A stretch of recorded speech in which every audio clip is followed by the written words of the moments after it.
phone. Text every girl that I've ever known. That I've ever known. That I've ever known. I heard that love can last forever. I tried to find it, but I can never be happy without you. Forever.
Hello, hello, hello, everyone.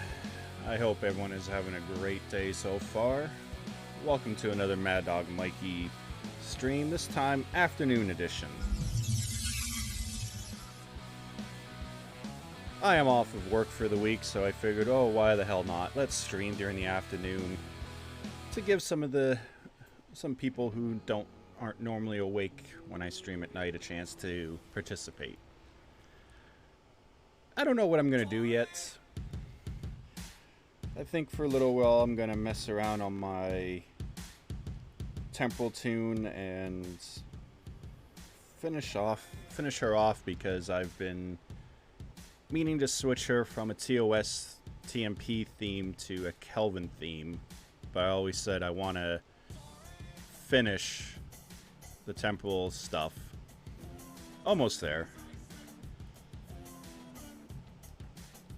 Admiralty will come in time, same with duty officers, that I don't care about, but I think I'm going to do what I've been putting off for a long time because it's painful to do, and that's the new Romulus missions and the Dyson Sphere missions. So yeah, a little bit of punishment for me. Hopefully it's entertaining for you. So currently it's set up as the TMP era, pulse phasers. Not the best build, but it works. I actually do love this ship. Legendary Miranda. With the Soyuz hull, because I like the extra hangar bay, because it does have shuttles.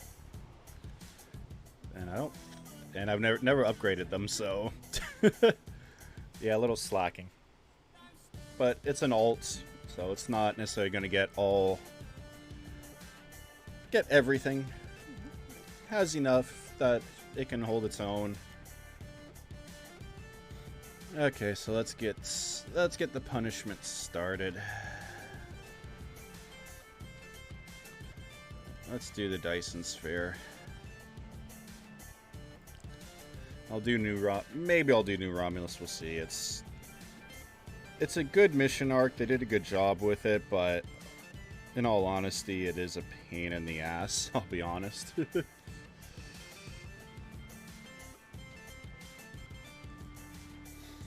Something I know a lot of people actually do try to not do. Okay, so what am I supposed to do? Supply rows, okay. Hey Q, how you doing, my friend? Yeah, you're right, it does need a remaster. Hell, there's a lot of things that need a remaster, but unfortunately, with the small team they have, they're doing the best they can, and at least they're giving us really good story missions.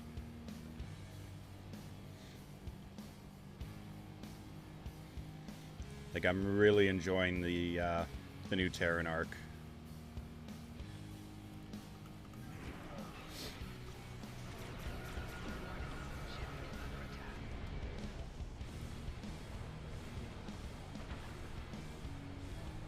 And it's so much fun having Noah in the game now.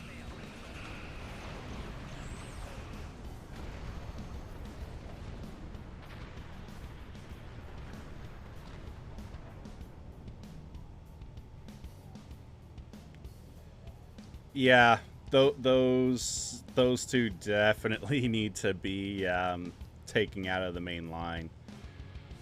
I don't mind Coliseum that much, but I think that's just because I've done it so many times. It's just, I feel numb doing it. But Vault, that I actually hate doing.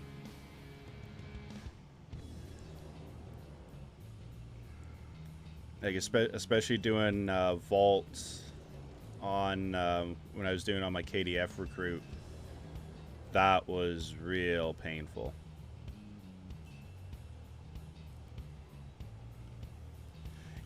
Yeah, you're right about that. The pacing is off.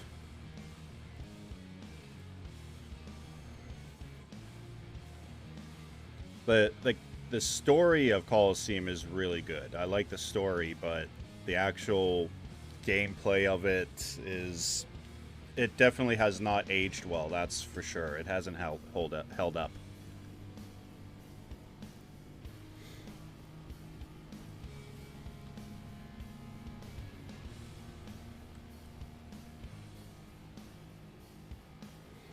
And Vault, I know what they were trying to do. They're trying to make players actually use the shuttles. It's one of those, on paper, it was a great idea.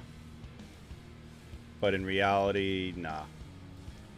Especially considering we do have ships that are small enough to do it.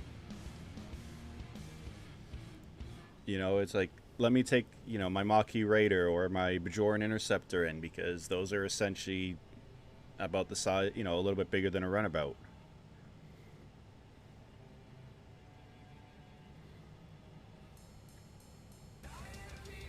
Like, I know with Colosseum, it's, you know, because it's so old too, it was also back in the day when they were trying to do like more missions and more content that was true of Star Trek.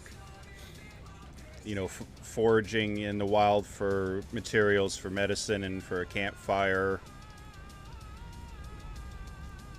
You know, playing hide and seek against the enemy. It's, you know, from a Star Trek story perspective, it's really good, but for gameplay, not so much. You know, you look at it, it's the same thing about the I forget what is the Undine Infiltration TFO, you know, where you have to go interrogate all the civilians. Like, that's a true Star Trek mission type thing, but it's just not entertaining from a gameplay point of view, which kind of sucks. Like, I was streaming last night doing randoms and we got that and it was like, ugh.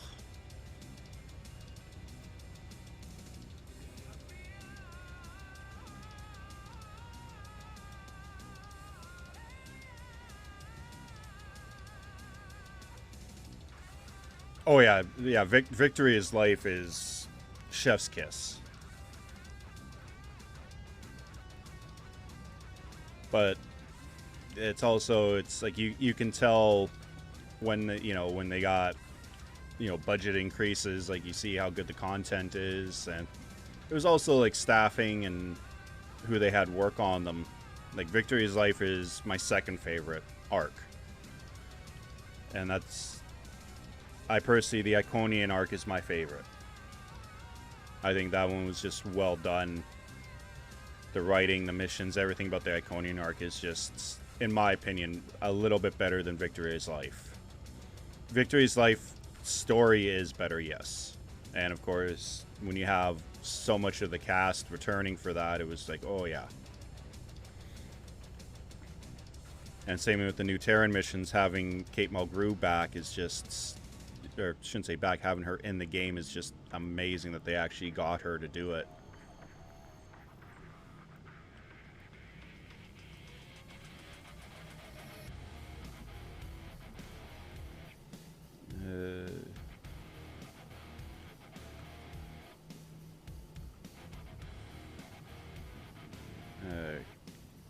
Okay.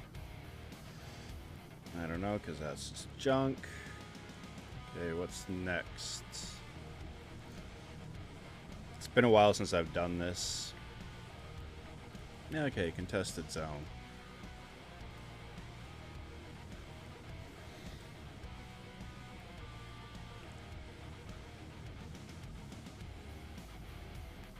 And it's gotten me wondering what the plans are for the future. What are we gonna get after this Terran arc?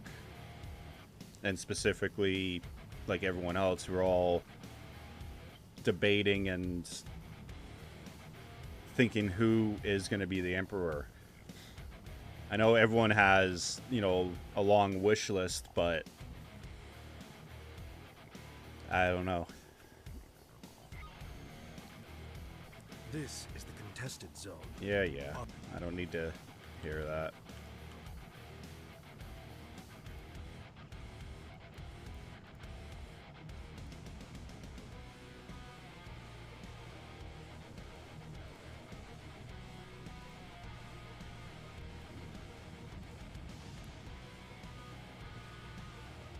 Oh, I know they do.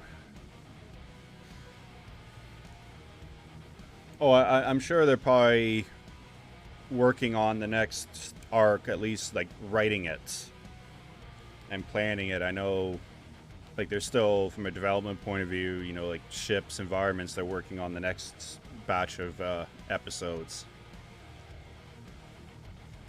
And then the writers are probably writing the next set. But I'm happy with what we've been getting lately. Yes, I wish we would have a little more, but it is what it is. It's, you know, like we all know, the team is relatively small.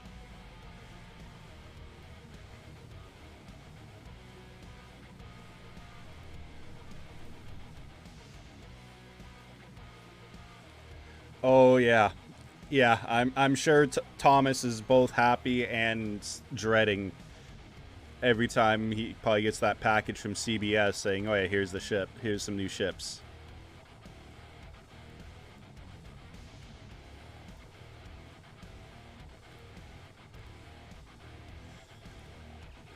Like, yeah, there's a lot of new stuff. Just, you know, not just from, you know, all we got in Picard last season. You know, probably another La Sirena, Stargazer, of course, all the other ships.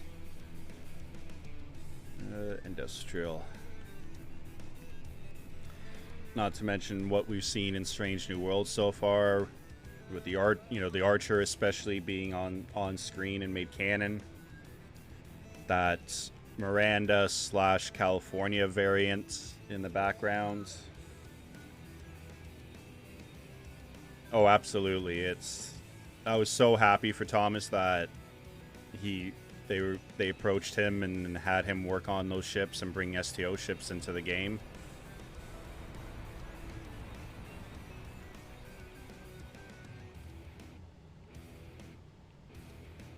Yeah, the Gorn ships especially, that's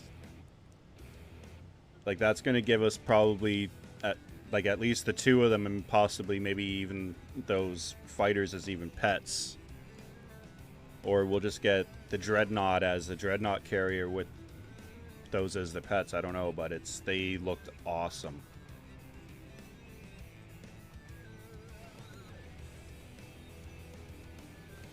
And it's been, what, since launch, since we've had a Gorn ship? Like a true Gorn ship. Like, I know we have the multi-mission ones, so like, you know, the Klingon Vesta versions, which are Gorn, but it's like, yeah, we don't have any real canon stuff for them, which is a shame, but yeah, those look. I remember when they first came on screen, I was like, oh my god, these are sexy. These are gonna come in game, and everyone's gonna lose their shit. You know, plus we're still missing a couple Lower Decks ships. You know, if they wanted to go that way, we have, you know, the Lower Decks Excelsior, which I can't remember the name of that ship that they called it, which looked amazing. There's also the Lower Decks Vulcan ship. Lower Decks, if they even want to, they can go to Lower Decks Nova. So there's, yeah, no shortage of ships. And I know the Lower Deck ships take a lot longer to build because of the different animation styles.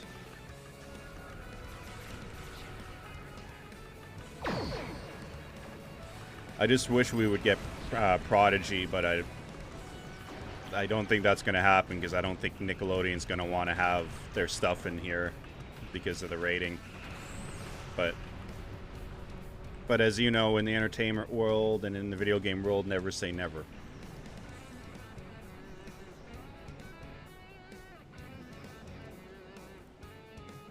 But yeah, there's definitely no shortage of content coming.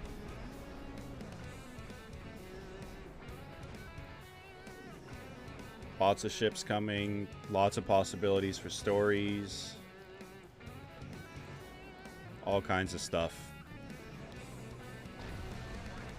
I know a lot of people have said this, but it's like, I'd love to be a fly on the wall you know, not just like with Thomas and Nick, like those two especially, but I'd love to be a fly on the wall with like the writers when they're, you know, writing out the missions, the new episodes, the storyboards. That's what to me that's more interesting.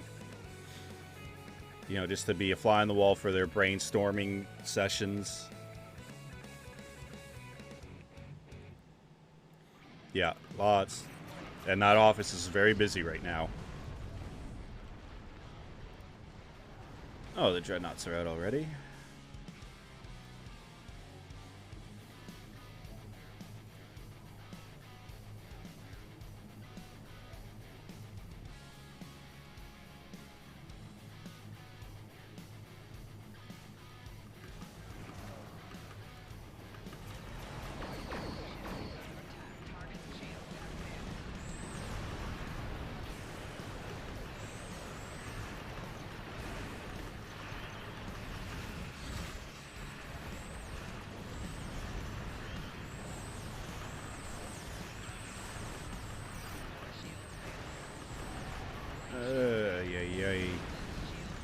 Yeah, fighting Voth in an energy build is not the best thing to do.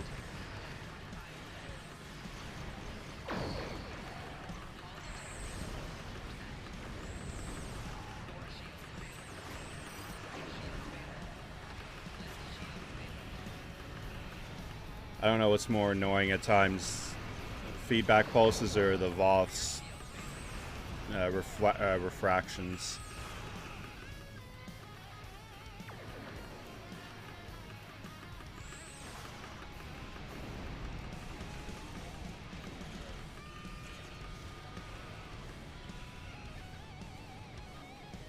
Oh, I love pulse phasers.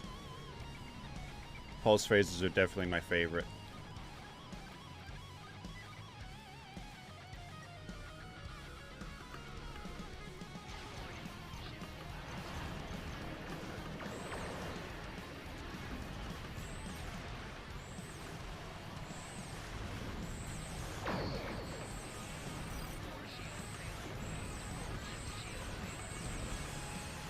Nope. There's one. There's the first death. And that only took like 15 minutes of playing. Yeah, I still do not have an Omni Pulse on any tune just because of the price. Like, I do have the EC for it, but I just refuse to pay that much EC for a weapon.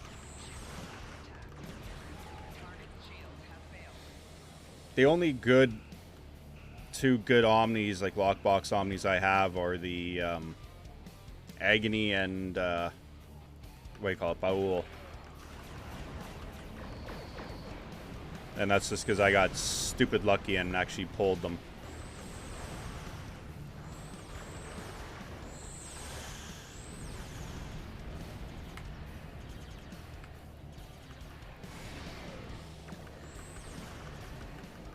Nice. Yeah, that's one good thing about our community. There's a lot of good people who are willing to gift things to those who can't afford them or just have bad luck.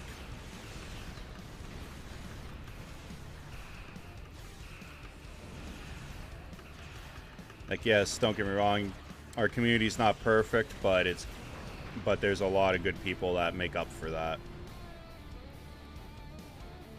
And considering how bad other communities out there can be, it's like, yeah. But if you want great people, all you have to do is look at the GXA, for example. Everyone there is so good and so helpful.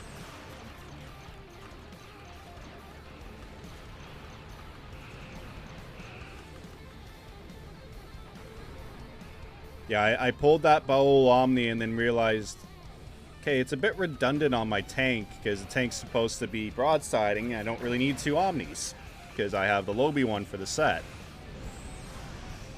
So, yeah. but yeah, I've always wanted a Pulse Omni, but like I said, like 300 million? No. That's just, you know, that's you know, 25, 30 bucks realistically if you look at it for selling keys to get that EC. It's just, to me, that's too much.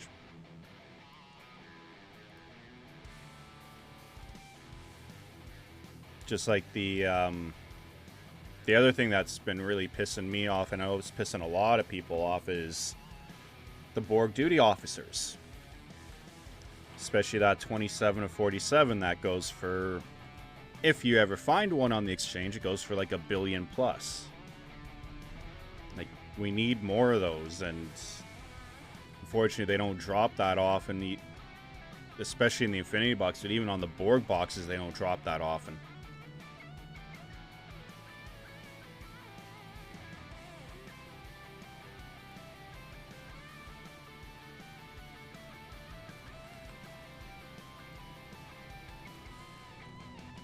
Nope, no tribbles.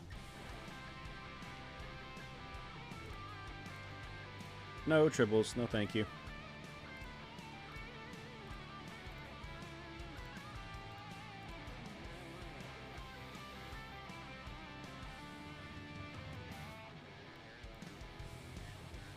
It actually feels weird being here for a mission, because I usually just do this as a for my dill farming.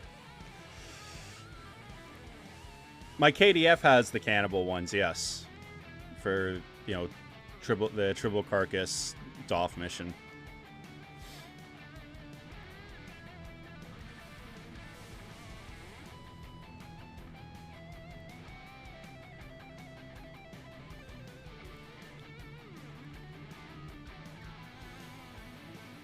Yeah, but my account bank only has like one slot, and I have a bad habit of, you know, putting things in there to transfer to other tunes, and then I forget about them, and then I bitch and moan that my account bank is full, and then I have to move everything else around.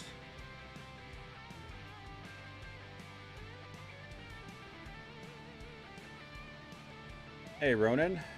Yep, the 15 mil EC cap is a major obstacle and hurdle for players, especially with how inflation's been on the EC markets the past year and a half. Everything is like gone up ridiculously high. I remember at the beginning of the pandemic, example, keys were 6 to 7 million on average, depending on sales and lockbox drop dates. Now they're hitting 12 million. And because of that, the price of everything else has gone up in a similar pace.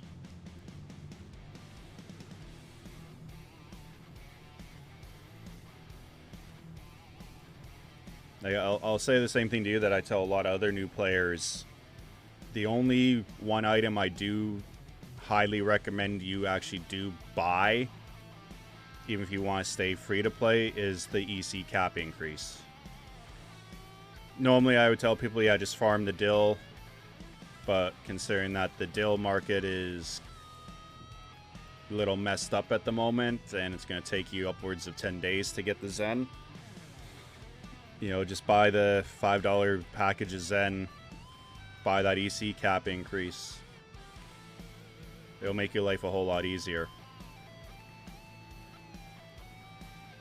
And I know another thing we used to tell a lot of new players is you don't have to actually spend a penny in this game to get endgame content. It just takes a lot of grinding. You grind your dill, convert it to Zen, buy keys, sell them for EC. But again, with the dill market being at the backlog it currently is, that makes that a little difficult and very time consuming.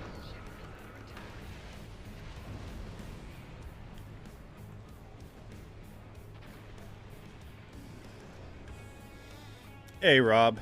Yeah, you got that right.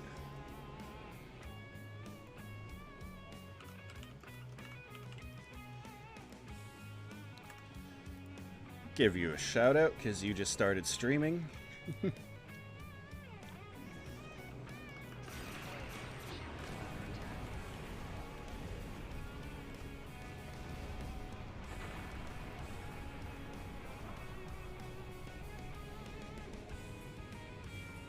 How you doing today, Rob?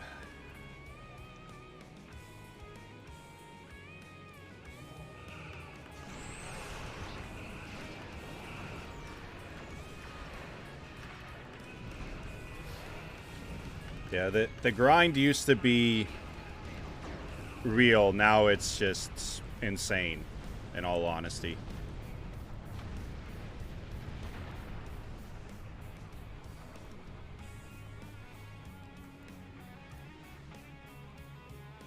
But you can do a lot as a free-to-play player. One of the best at showing what free-to-play can do is MC Stu, aka McStud. He does a whole free-to-play series on his YouTube, which he's done things that are amazing. I know our good friend Sphinx is currently doing a free-to-play account as well.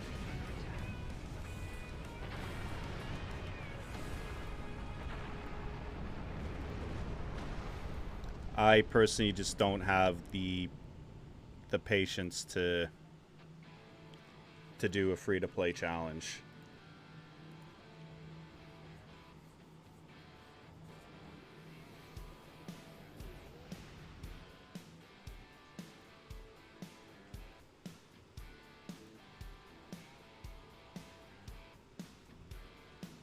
Hang on a sec.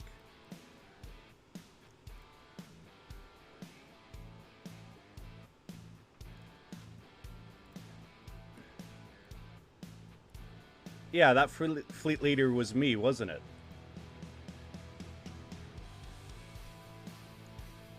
Or was that Jade?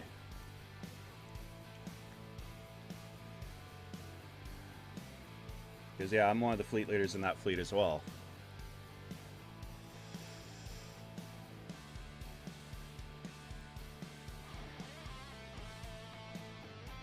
Nice. Okay, good.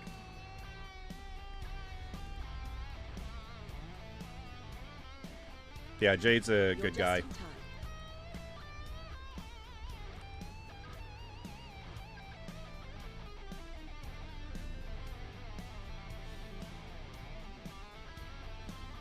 Yeah, I've been in Dark Exodus for a while, and okay.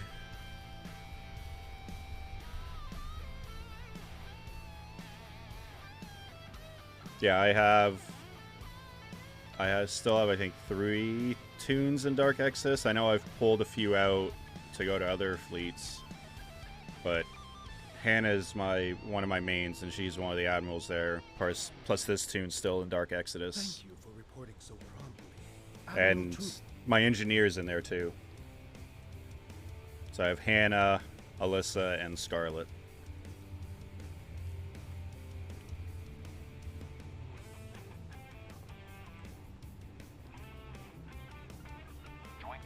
The attack on the Bok fleet will commence shortly. Tuvok and Cooper Captain, are please steeped return to within your ships. Oh yeah, here's a little Easter egg. Oh, damn it, that was too slow. There's a little Easter egg there. Greetings. We, Admiral?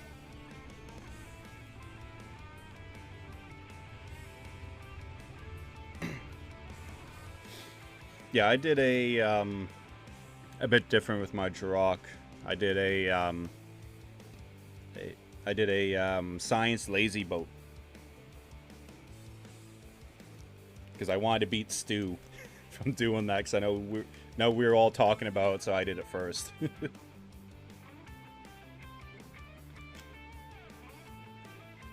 The Jirok is a great ship, especially because it was a free ship, but it's a very capable ship.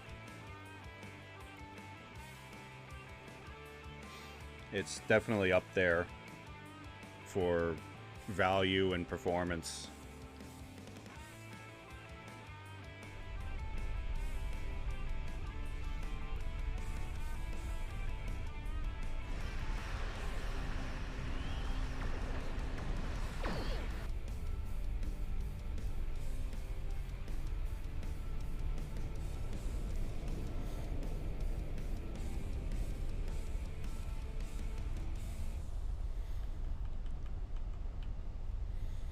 The only gripe I have about the ship, but it's the same for any of the large ships, is it's a bitch to turn. It does not fly that well.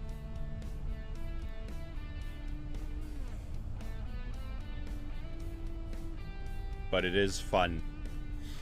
Hence why I put a lazy boat on it. And plus those Alliance Squadron fighters, oh my god, they're so good.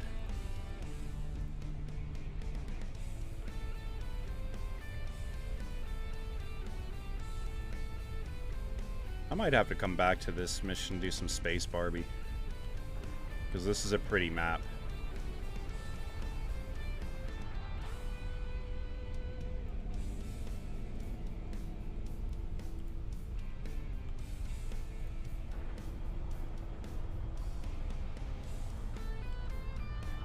Yeah. There's also a lot of really fun ships. There literally is something for everyone. It's just unfortunate that the pretty ships are usually not the best performance-wise, and the best performance-wise are usually ugly.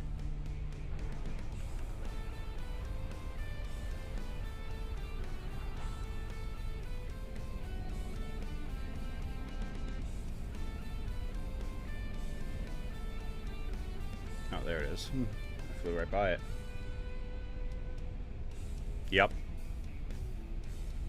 Well, if you want to see beams everywhere, you should see us in our tanks with the Baul beams.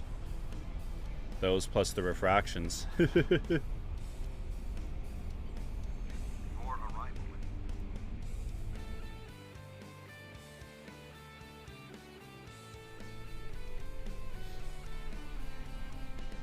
Greetings. I am Admiral Tuvok. The man behind the crates is Dr. Eric Cooper, the Federation Science Council's expert on Dyson technology. Yes. Hello, I'm Dr. Cooper. No spoilers. Allow me to brief you on the situation so we may determine the best plan of action. Main power is offline. I am not Ooh, sure what what's caused that? this disruption, but the event was fortunate.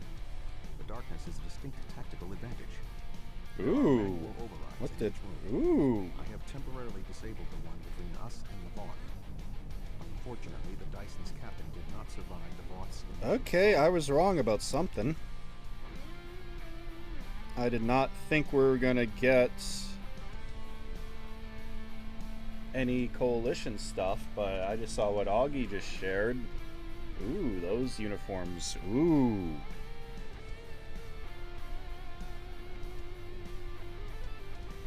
Hang on, I'm just reading the post. Okay, so Pavo's going to be the next featured TFO event.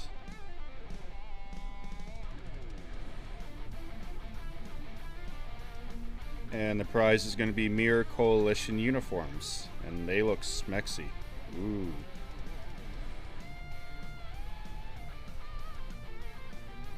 Oh, and it's the next event campaign too. Good. And it goes from the 7th to the 28th.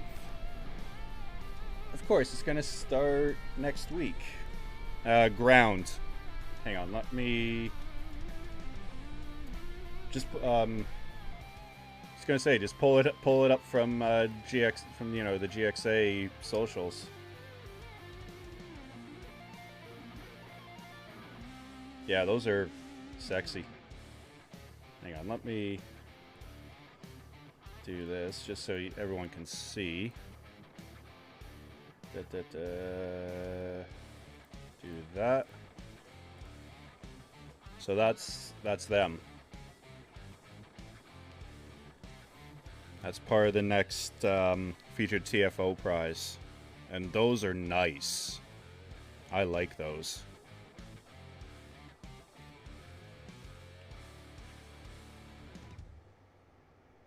That's actually going to work.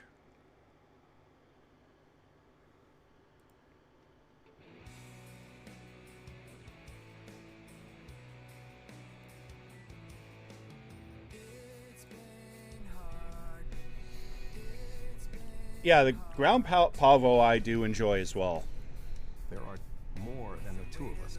We're moving away from the Vaught, right? I don't mind the Space Pavo, Operation Riposte, depending on the team, because you do need... Detecting a Vaught battle mech ahead. I recommend we perform a more detailed scan to ensure it is deactivated. Because you need to have a semi-organized team, or at least a couple of people who know how to do it properly. Like, you want someone with a quick ship, preferably with a scouter volley or fire at will builds to take care of the missiles, and then just make sure The pilot of this battle you don't let the Mogai ships destroy the transports. Even though... Oh, sorry. Shut up, I thought Cooper. I saw something. Even though Riposte on Elite is bugged, the defenses in here can be quite lethal. the transports are... It was awful. they die too easy and too quick, and if you lose one, you fail. So, like, we tried doing it the other night on Elite, and yeah, it's like you can't use anything with a DOT or an AOE against them, and yeah, it's annoying. I will stand watch while you and the doctor examine the generator. And Corfez is bugged too. Because we got Teray, If I understand and this correctly, instead of the normal, 20 or 30 Vaudouar spawning at a time, after the first we one got is like activated, 200. we'll only have And 20 yeah. seconds to activate the other two. We got completely waffle The stomped. system will It defend was itself. not fun. Also, activating the wrong consoles will trigger the system's defenses. Be careful. Yeah, shut up. So what is it? Blue. Oh, that's right. Can't cheese it. That looks right.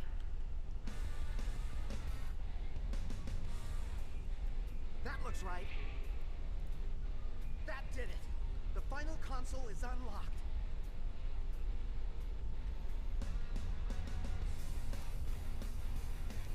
Oh, I just realized what mission this is. Oh, I'm gonna horribly fail.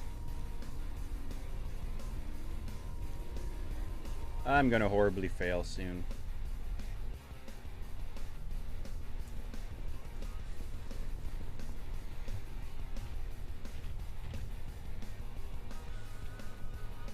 Oh, big boy.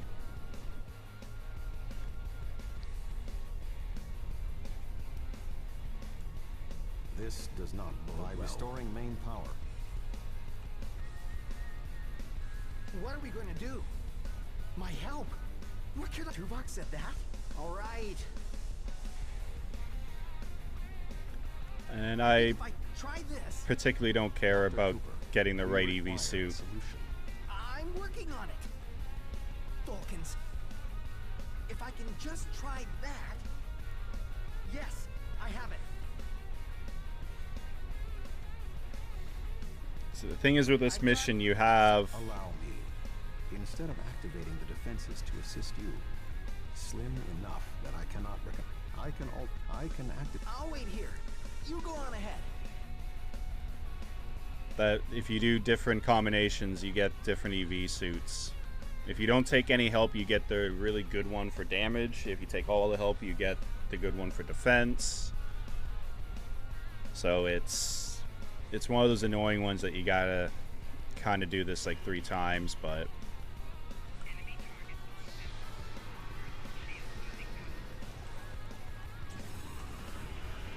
oh, I'm definitely gonna die because I forgot to change difficulty. More inbound. Prepare yourself. Oops! I'm doing this on Elite.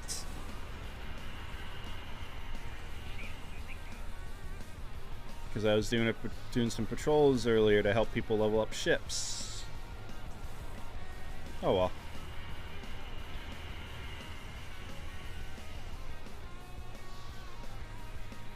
All commanders are approaching.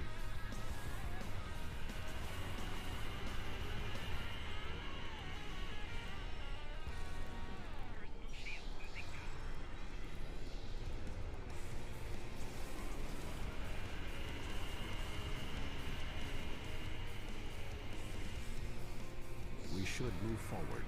Be on your guard.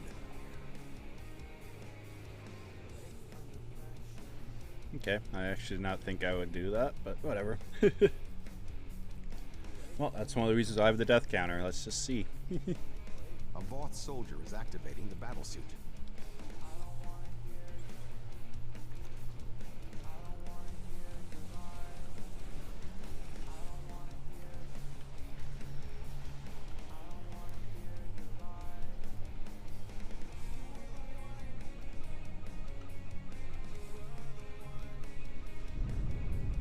That was an explosion of sufficient magnitude to cause a breach.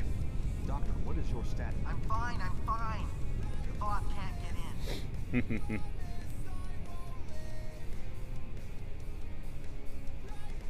You, may wanna put a shield up around the next door before you open it. I wonder why.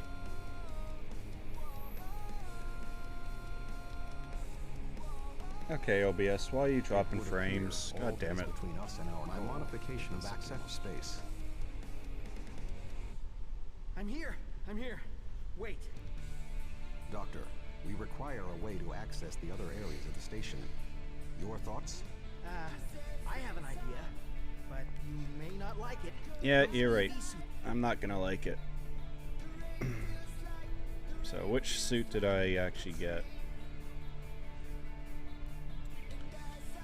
Even though I'm not gonna be using it.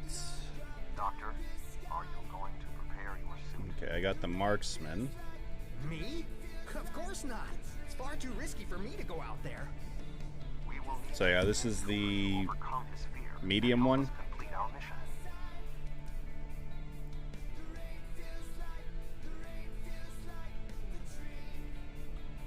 Do you really need me out there? Internal comms are still at the Voth. Okay, I'll do.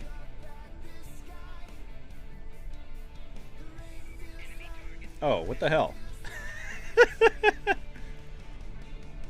Okay, that does count.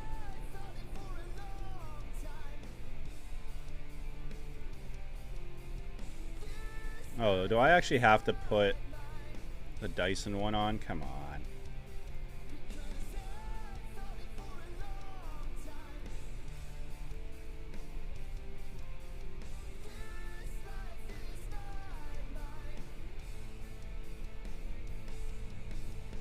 Okay, why isn't it auto-equipping?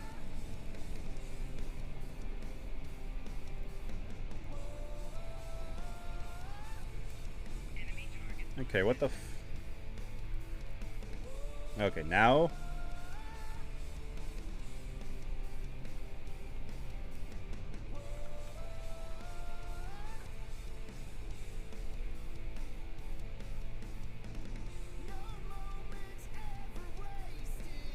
Okay, is it bugged? There we go. Okay. Okay, hang on. Let me... Can I do this in my UV suit? Yes. Oh, for fuck's sakes. Okay, that one doesn't count.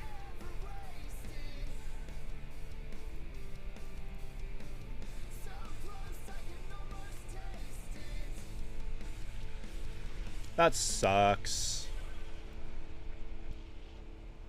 I can do this. I can do this. I can do this. Calm yourself, Doctor. Conserve your Oh, my keybinds are fucked on this one. I forgot I changed them.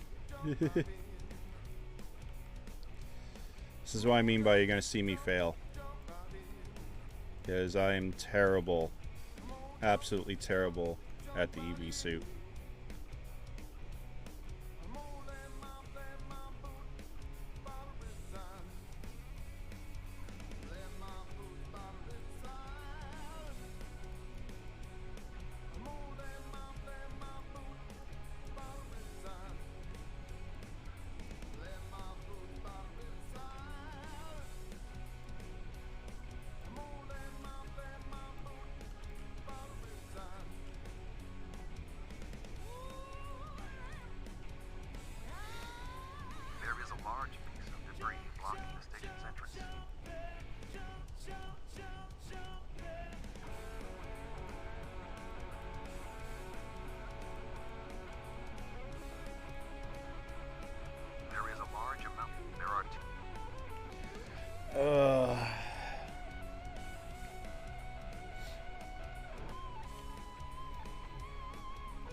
Like, don't get me wrong, this is actually a nice mission, and I think it was a good idea to incorporate an EV suit, but I'm just bad at it.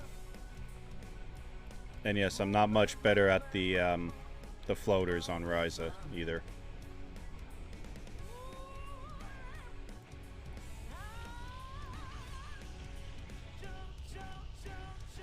I am good with the hoverboards, though.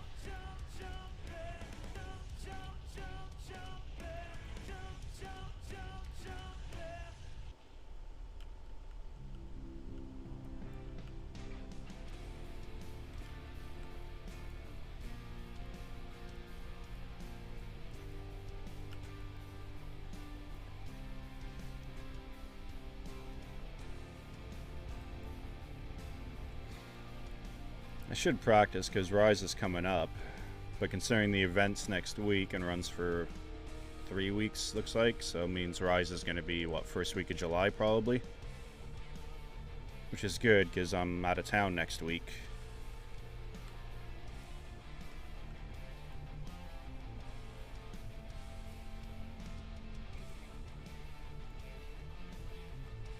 I suggest flying a safe distance before activating the charges.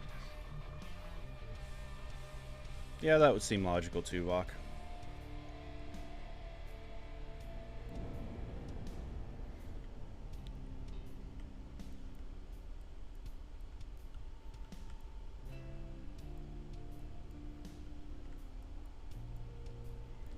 Now's the real hard part. Stupid bloody door locks. The door is sealed. Any ideas, Doctor? There should be a manual release for them. I will establish a shield.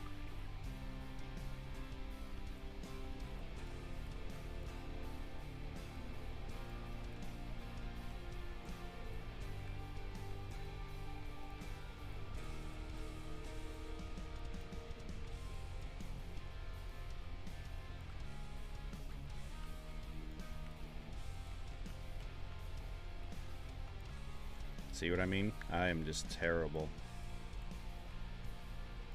The hell?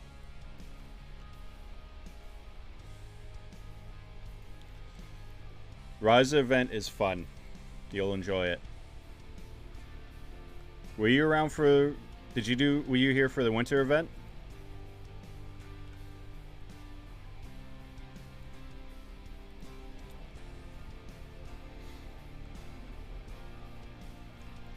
Like, I'm very curious as to what the ship's going to be this year.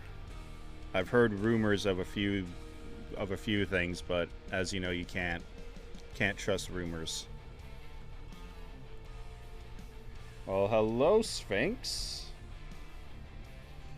How you doing, my friend? No, Sphinx, I'm not doing it 3 times. Hell no.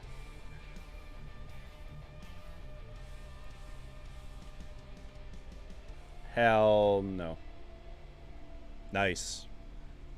Yeah, the winter event is very fun. Dr. Cooper and I will Summer event's a bit different. It's a lot more relaxed. There is no combat in it. Plus, it's, I don't know if it's your thing, but it's all the bikini-clad toons running around. The dance competition is my favorite. You know, Horgon Hunt's always good. I find the summer event's easier to grind than the winter event. These suits are fried. I doubt they'll be much use anymore. Yeah, Sphinx, I don't need these EV suits because I have this one. It's a shame it won't let you use it on this mission.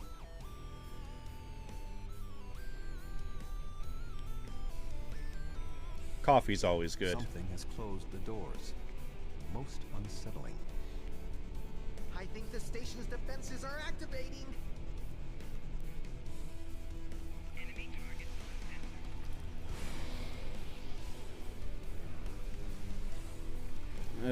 Swarmers.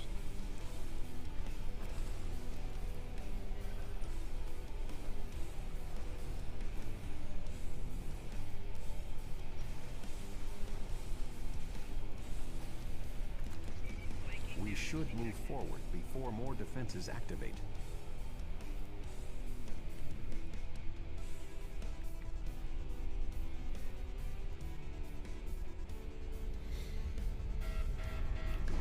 Excuse me. Use caution. The Windows shields are malfunctioning in this area. No shit, Sherlock. The shadows of those consoles should provide a measure of safety.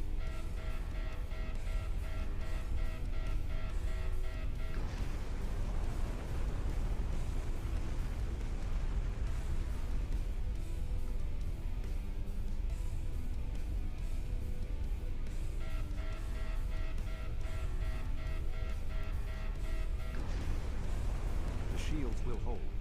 Our destination is ahead. I think that's the first time I've ever gotten that accolade. It's very sad. We must power down the room's shielding to access the control panels. Interesting. The doctor and I will continue our work while you disable the lower panels.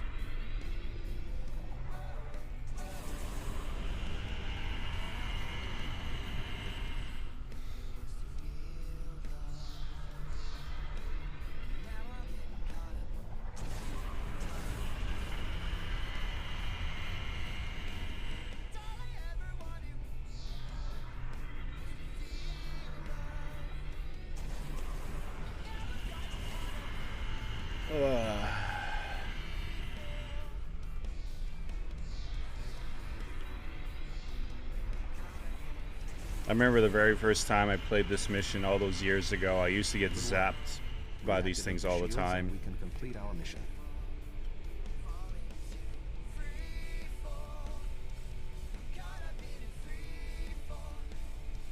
The honor of deactivating the station is yours.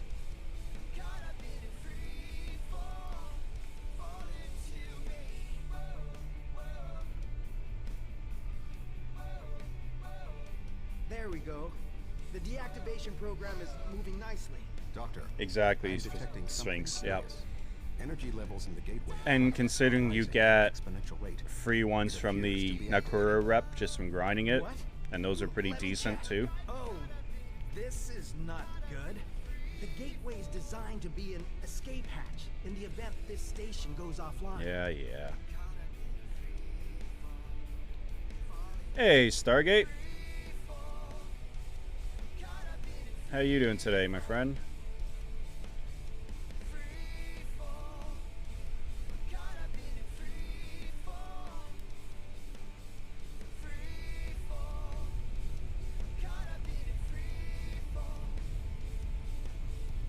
Oh, that's a glitch. I don't think they're supposed to be here. As Tuvok said.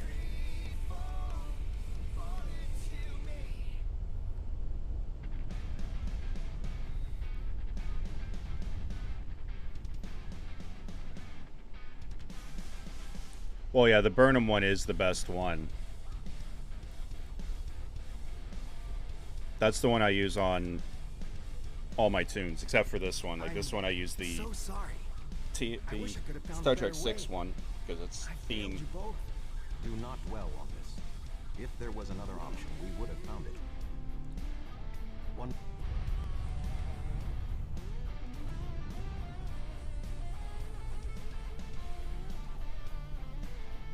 We're going to die. We're going to die. Oh, shut up, Cooper. If you really want to die, I can arrange that. We have a lock on you, sir. Just give the...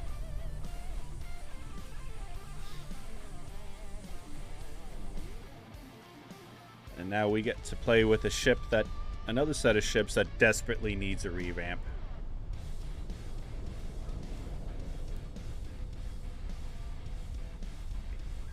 Good to have you on board, sir. The Dyson Destroyers.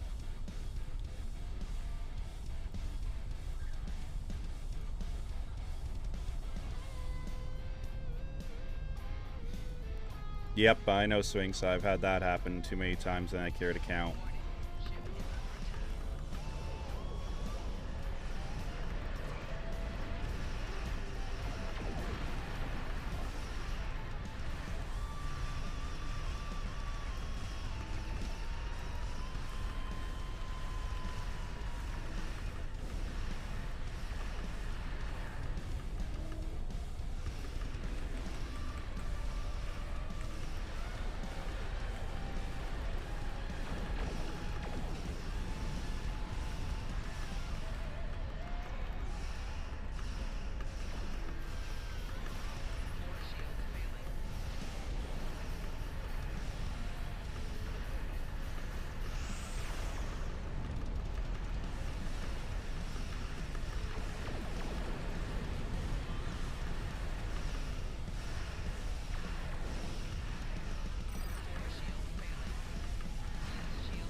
Oh, that's right. I keep forgetting. I have REA on this tune as well.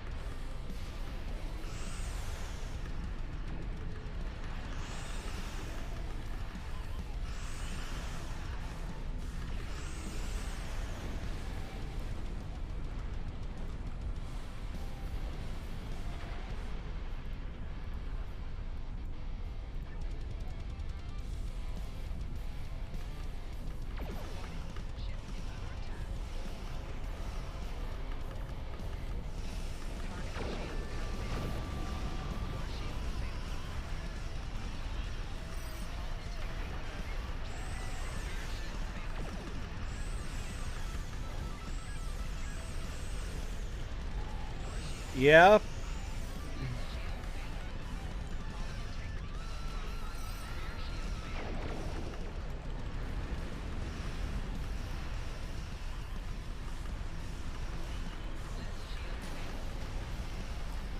Well, Sphinx, this is going to pay me to say this, but look at my redemptions.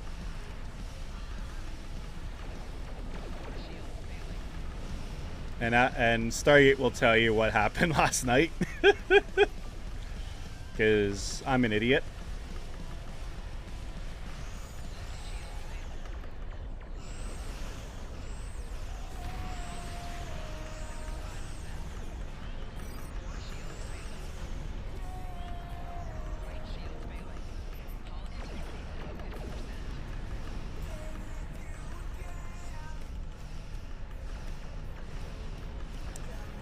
Yeah.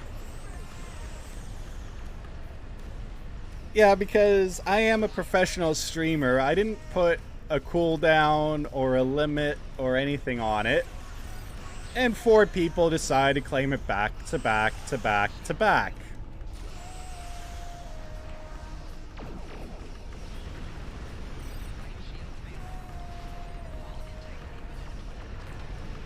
So yeah, that was interesting.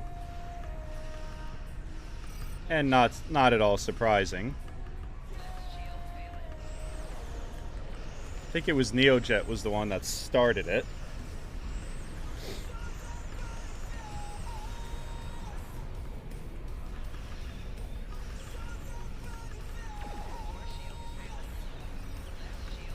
Yeah. Yeah, but that's half the fun of being a streamer. You got to put redemptions in that makes your life difficult because you have to entertain the people. I have a few other ideas for ones that I'll be putting in eventually. Navigational readings indicate we are in the Delta Quadrant. However, we are inside a Dyson. This sphere I'm detecting disabled.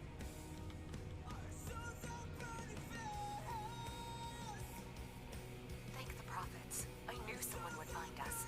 We were on a routine survey of the Janolan Dyson sphere when something happened. My computer claims we're in the Delta Quadrant. If that's right, this entire Dyson sphere. So glad to have the help. Another Dyson sphere? The ship set course.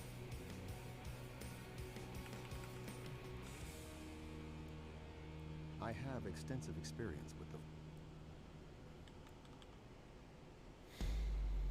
See, I don't wear glasses yet, even though I probably should. So I can't do something like that. And I don't have a face cam at the moment. I am seriously contemplating eventually getting it, but we will see.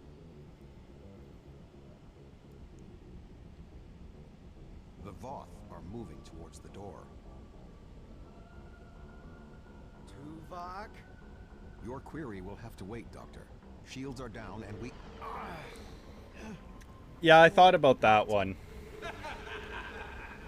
And that would make certain builds not playable. But other builds, I'll be honest, it wouldn't affect. The weak shall perish. But that's probably one I will... That's one of the ones I'm considering putting in. Captain, the Undine outside of the sphere are powering weapons. The mammalian ship is still disabled. Arm all weapons. We will destroy the creatures and then return for the mammals. Voth arrogance.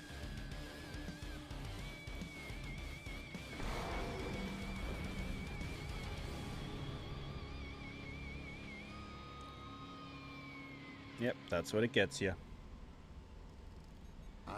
Yeah. I am unharmed, but we are in danger. We are deep within the Delta Quadrant, right where Cooper wanted us.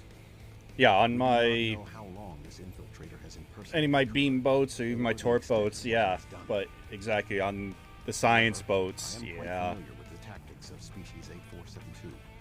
It would make We the will repel the Undine control and EPG survive builds to warn the Alpha difficult. Quadrant of the renewed threat.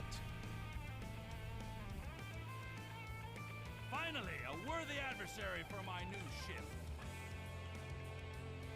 Yeah, these are ships that I wish we could get tier 6 versions of, because they're actually nice.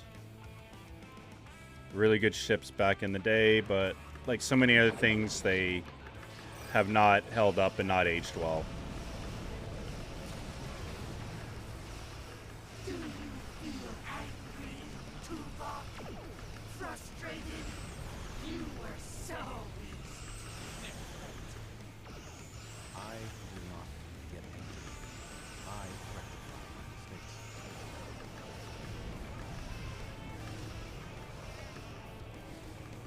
No, Tuvok doesn't get angry. He gets even.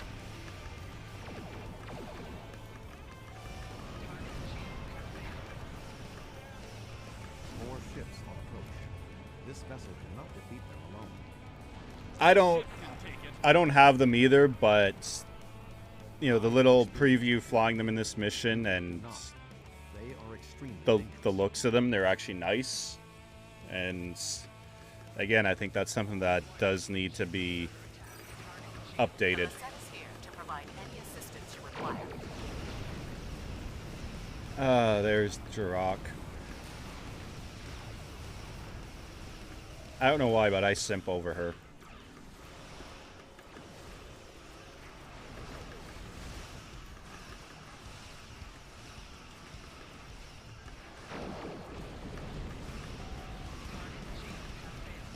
You're a failed Tuvok. The Alpha Quadrant will burn. Okay, Sphinx, thanks for dropping by. Have fun at the gym. All have failed.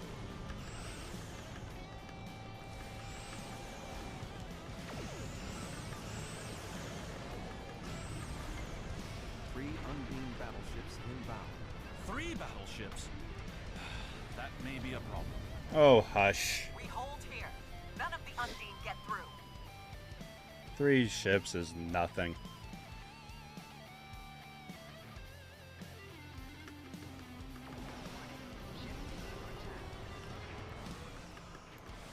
The Fortescue is here. Now the real fight can begin.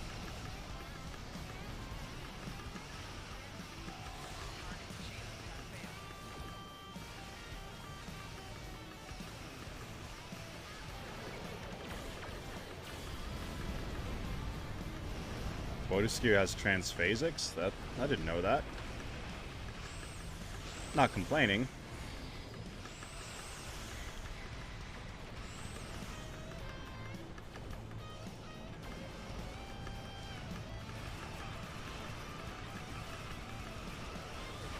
What? Is that it? We want more fight. There we go, typical It is not Klingon. over yet, Captain. 2 Undine dreadnoughts are approaching. Okay, the dreadnoughts are a little bit of a pain, but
Good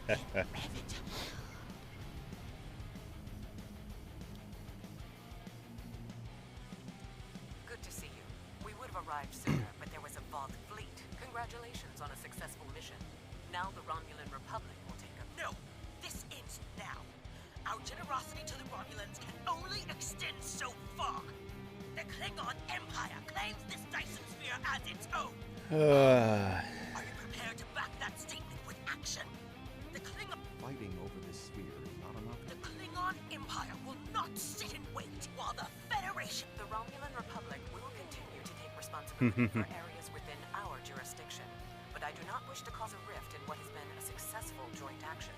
However, I will not be put in a position where I must choose between the Federation and the Klingon Empire.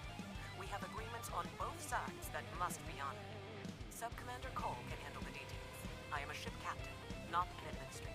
Cooper's departure has lifted the miasma in my mind, an affliction that I did not even realize was there. We have fulfilled our mission to...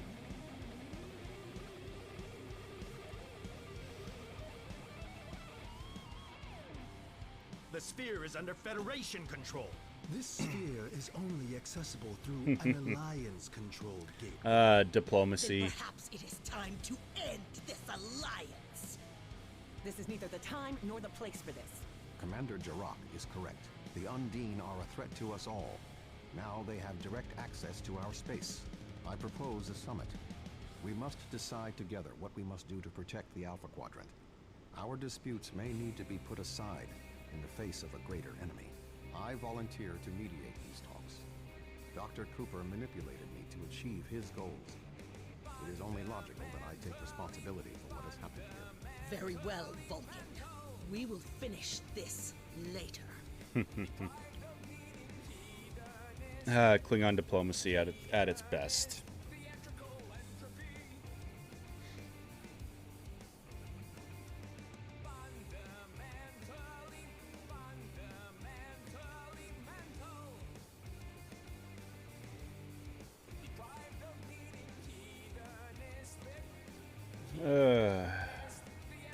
Never gonna use it, but that's okay.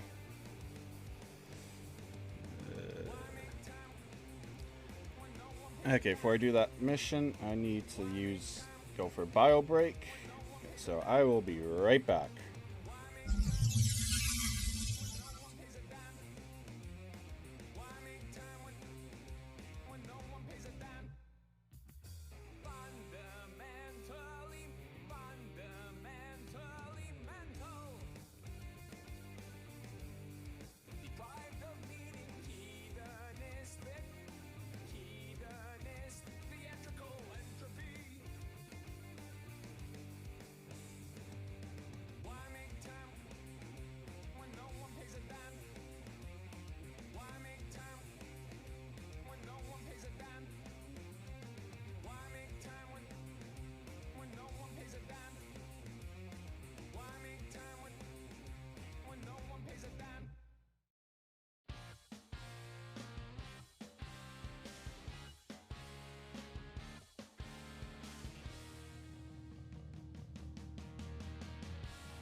And we are back.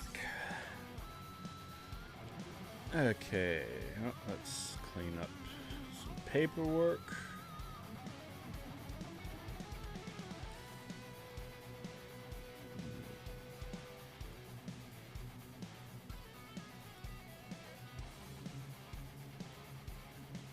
Oh, good. Been wanting to get this one.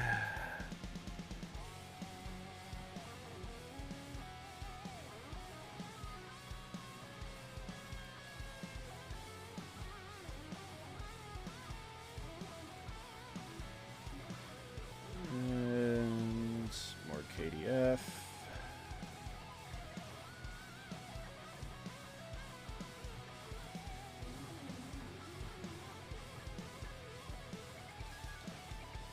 $35.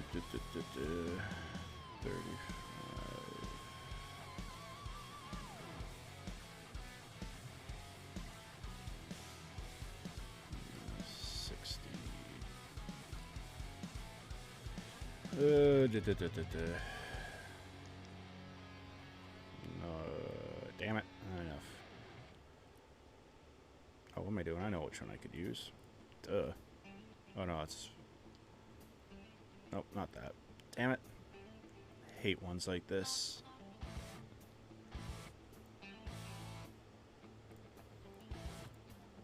Screw it. There we go.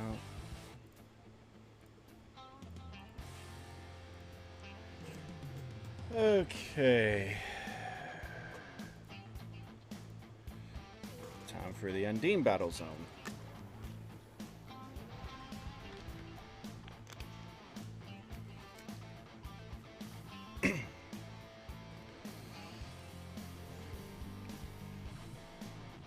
And for those out there who are newer players, I cannot stress the importance of doing your endeavors. Always do them. I don't have to anymore because, okay, I'm maxed out, but I highly encourage everyone to always make sure you're doing your endeavors.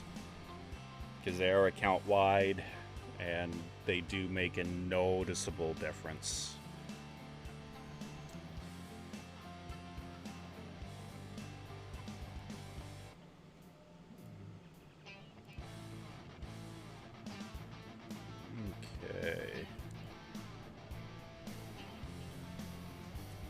Thank you for that follow. Welcome to the Dog Collective.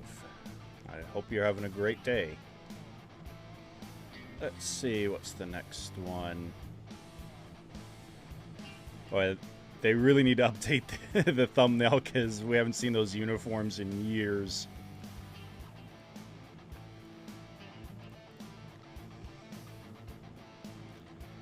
Yeah. Oh yeah, this one's not bad.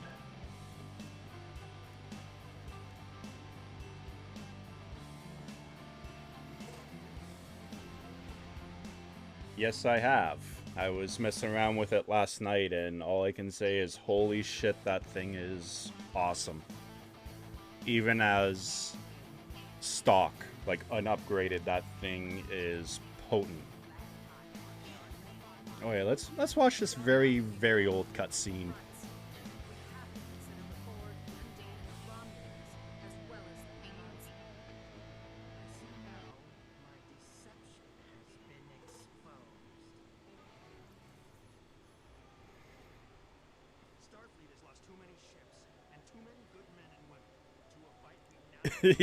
God, those old uniforms.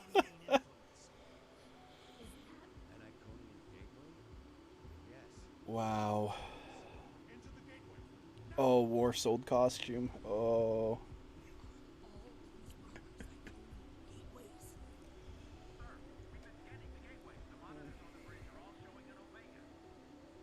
Welcome to the Delta Quadrant. We are within the Solar A Dyson sphere, a spherical structure built around a star. We now know why the sphere generates vast amounts of omega particles. Oh yeah, I'm gonna be doing that on a specific tune. Their whole way team's gonna have that, and I'll be doing that on Thursday. Send jump capabilities as the Solar and move to this location. Yep. You're right, Stargate. Yeah, I put it on Blake, my KDF, and upgraded it because she has my my best ground setup, and Ice, Emma, and Talon and I, we all completely destroyed the Dyson ground battle zone last night. The dino lasted all of like 2 seconds. The V-Rex. That is such a good cutscene, but it desperately needs to be redone. Welcome to the Delta Quadrant. I will admit that I did not expect to be here with Voyager again. It is agreeable. Good to see you. I'd say you're right on time. Yeah, the Odyssey uniforms are so much better.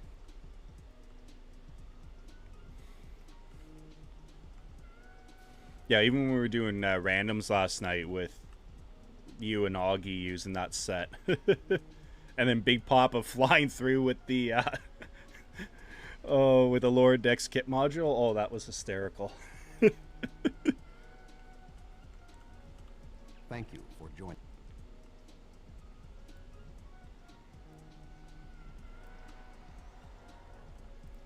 Where do you want me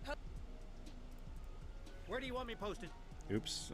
Oh, who cares? Where do you want me posted?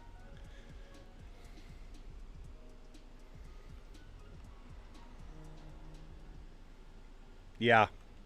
I'm kind of both looking forward to that and also not. Because I know it's going to be This Cardassian thug is trying to interesting. push Bajor out of this conference. I simply inquired about the ambassador's presence at the conference. After all, Bajor is a member of the Federation. See, at least they had... Ambassador Sugihara is capable of representing them along with the You know, Indeed. The Feder... Well said.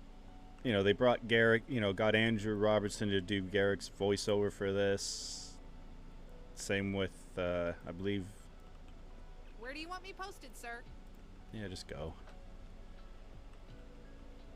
But yeah, these older missions, they're good, but they desperately need,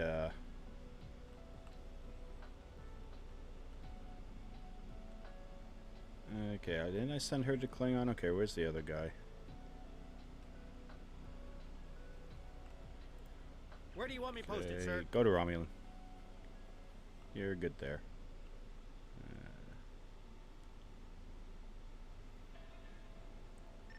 The preliminary tasks are complete. You should speak with Admiral Tuvok again.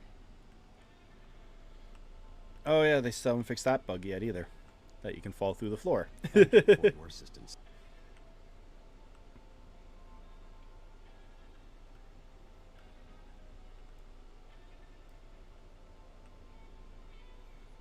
Pro console. Thank you for the invitation. Yes, the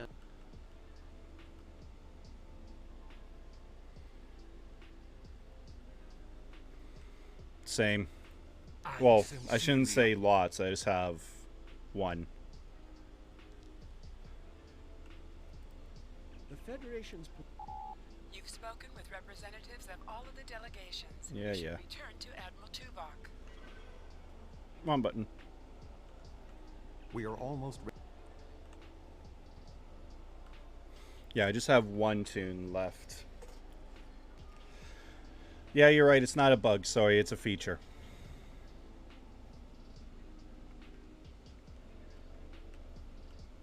Where am I going?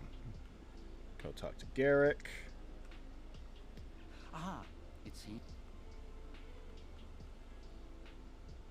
I was just going.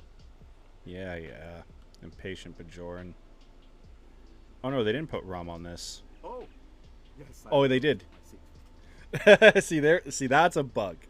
They got Rom's voiceover, but not his model.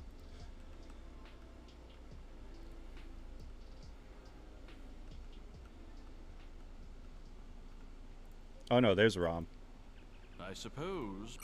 You can start the presentation from the control console.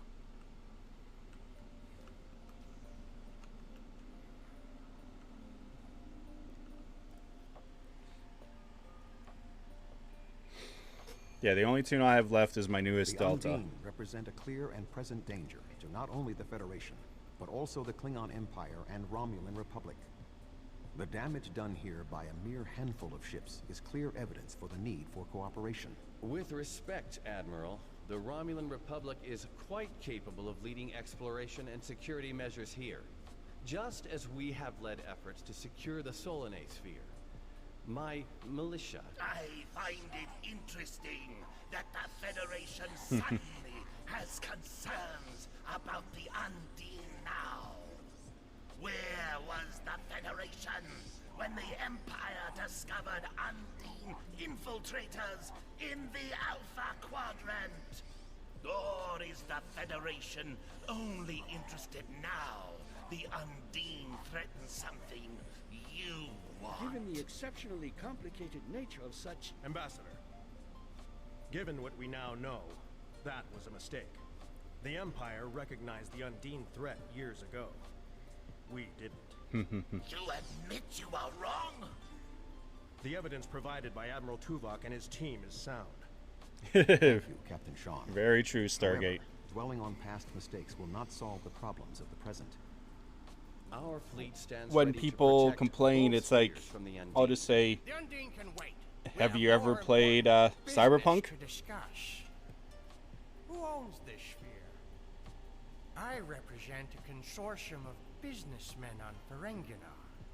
We are prepared to invest significant venture capital into transforming this sphere into a vacation destination to rival Risa. Ah, gotta love Ferengi. I have a proposal of $500,000 of... What's that? Tuvok to Voyager. I'm looking Report. forward to it too, but I don't think we will. They're setting a course for the gateway. The Undine. What do they want? Unknown. Direct to Lisette. Track their course. Enterprise to Captain Sean. We're receiving a distress signal from Earth's space dock. Sean to Federation Fleet. Red alert. Prepare for immediate departure. The Federation is our enemy, but the Undine attack like assassins. Don't worry about that. Mine is bad too. We will I can crush understand what you're saying.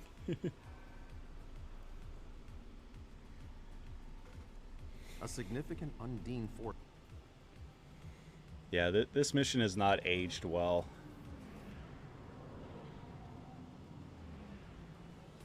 Get to see old ESD. Species 8472 is already boarded Earth space dock.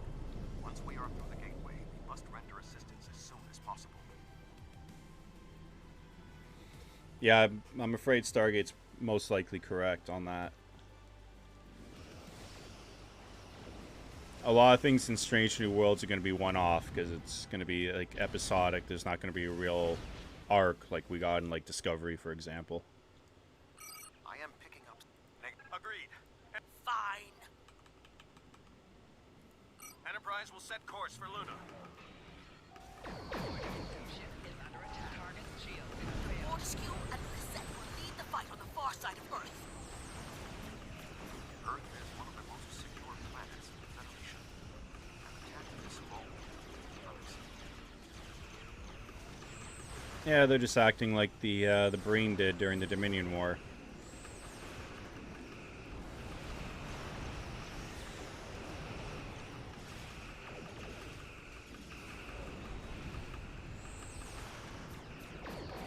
Target's shields have failed.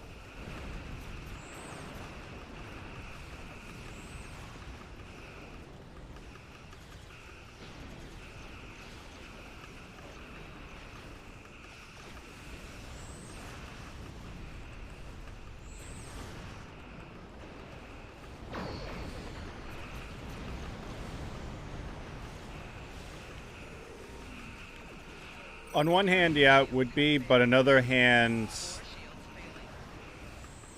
you know, if we did see them, it would kind of really change canon a bit, because the TOS episode was supposed to be the first time we actually see them in person. Earth's space dock is taking but we'll see.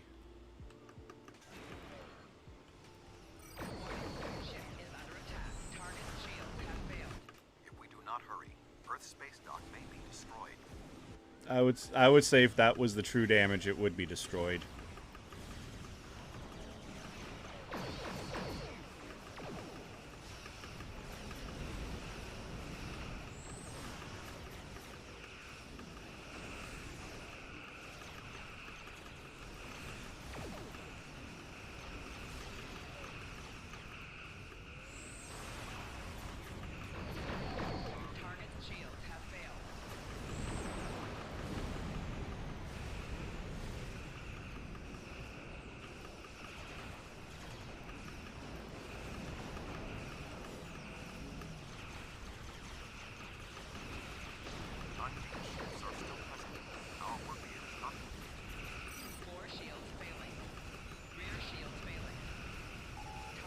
Yeah.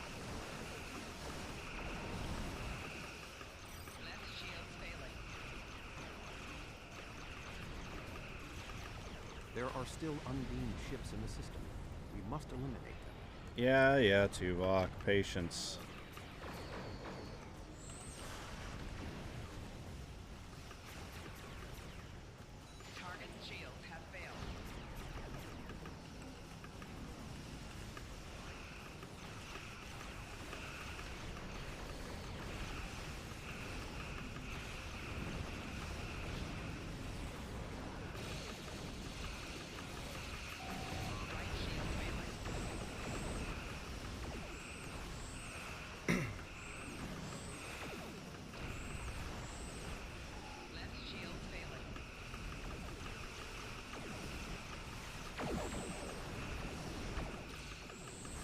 Oh, I forgot to check my traits, but I think they're all okay.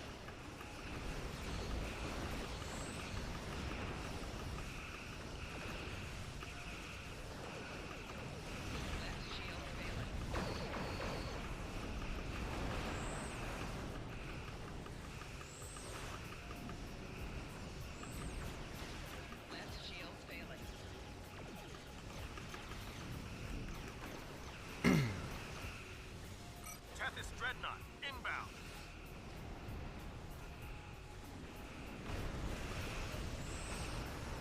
The Undine on the other side of the planet were no match for Klingon warriors.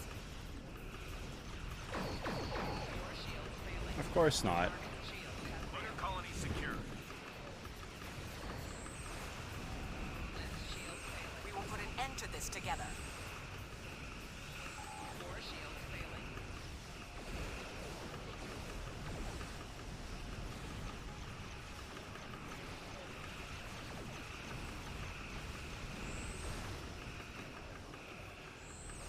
Yeah, some people are gonna agree with you on that, but there's gonna be a lot who don't. And hell, we're already seeing that people are bitching about so much, and it's just like, relax.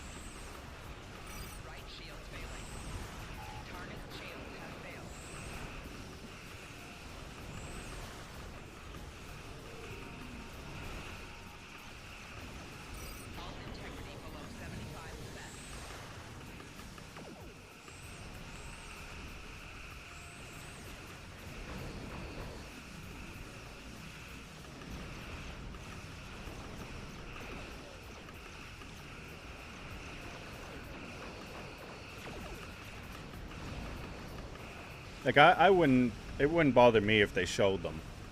Like, I'm not that fixated on canon being completely kept, you know, to the letter. Like, there's always wiggle room. There's always room for a little bit of retconning.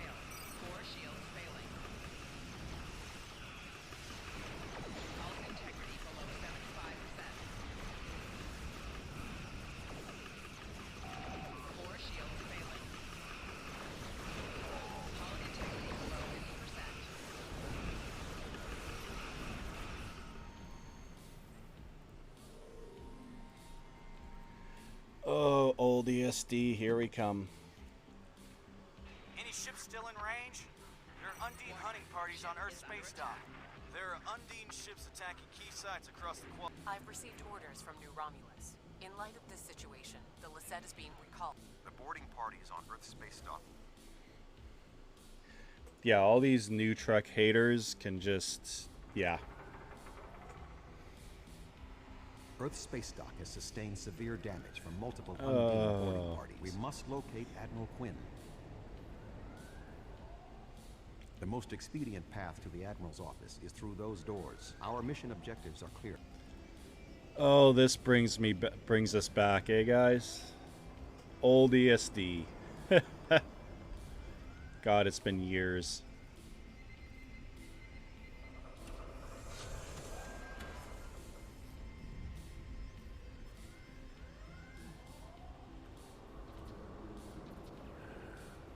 I don't... Indeed. My mind to your mind. My thoughts to your thoughts.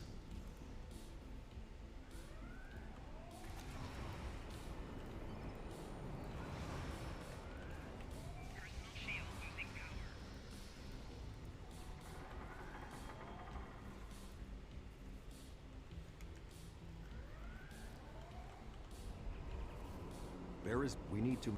I thought our space dock would be a quiet assignment.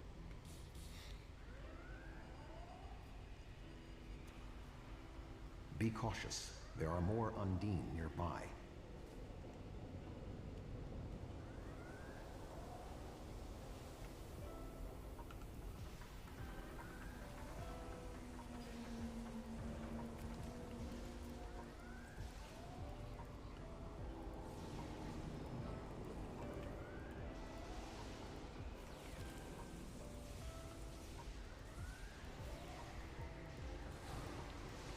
Okay, enough of... let's bring the big guns out.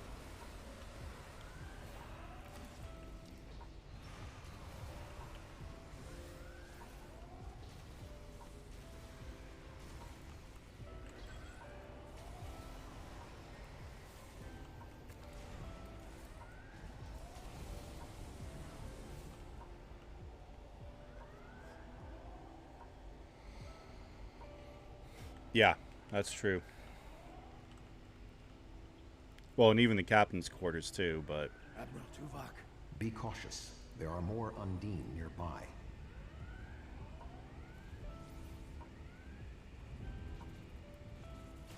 I'll stay here. Good luck.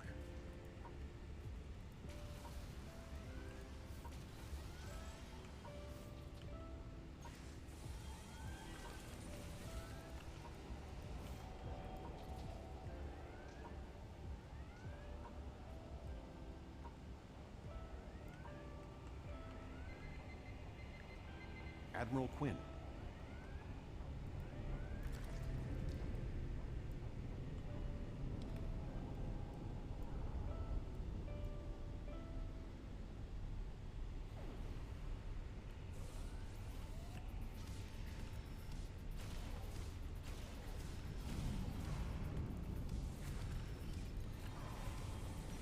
God, I love the Jack's hand cannon.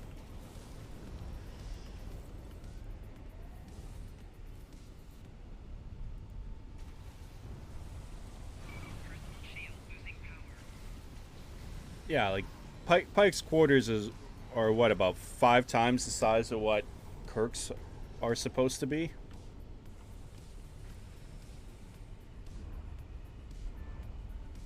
The shape-shifting Nick. Perhaps we can... I will cover you.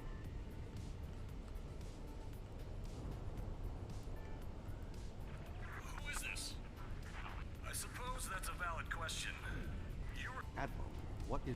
I'm pinned down. The Undine. Stay alert for more imposters. Well, don't forget, at this point in time, Uhura's just a cadet, so she's not an officer. So yeah, she's gonna have next to no space. She'll have the same as any of the enlisteds. Now, when she gets her commission, then yeah, she'll get better quarters because she'll get an officer quarters. But when you're a cadet, yeah, you get nothing. There are still more Undine on the station. I can feel their anger.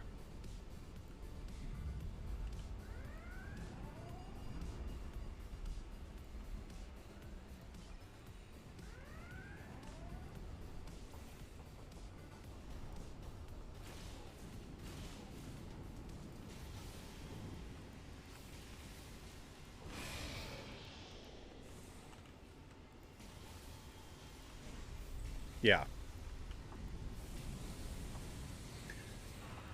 Yeah, and it's, you know, for people who are really complaining about it, it's like, you know, it's suck it up. It's a different time. Like, you know, in real life, there's an actual proper budget. They're staying as true as they can to the original, like, blueprints and drawings and all that, but, like, this is probably what they, like, Gene and them envisioned them to look like back in the 60s, but they just didn't have the budget or the technology to do it.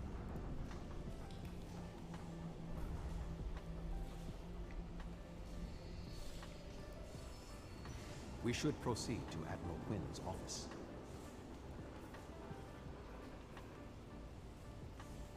The way is blocked. There may be an alternate route on the upper deck. Yep, I remember this upper deck. Admiral Quinn and Commander Egan are below. The Admiral appears to require medical treatment.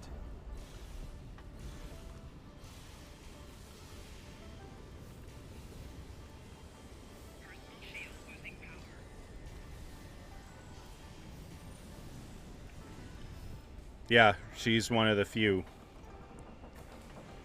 It is agreeable to see you, Admiral.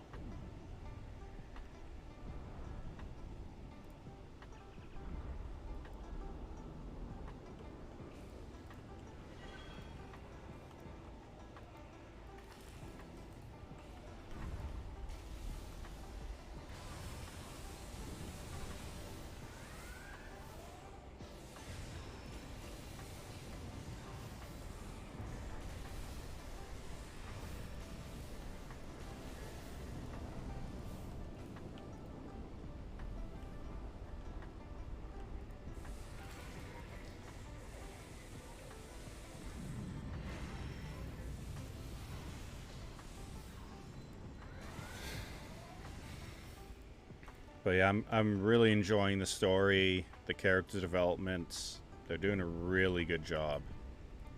Thank you. Now maybe we should. And I'm actually really falling for Where are you going? One moment, Admiral. what's her face? Khan's granddaughter. Her character is slowly becoming my second favorite. Pike, of course, is going to be the favorite. That being Anton is just so damn good.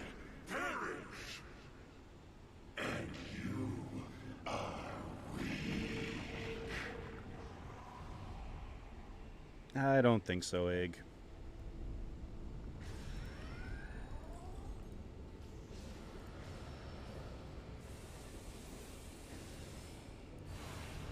He is tapping into the bioship's power matrix. What's that about being weak?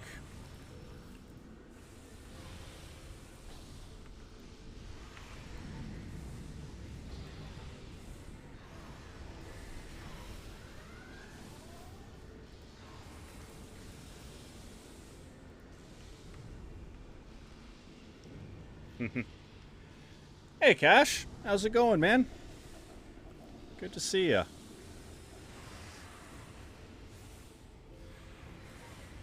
Back off.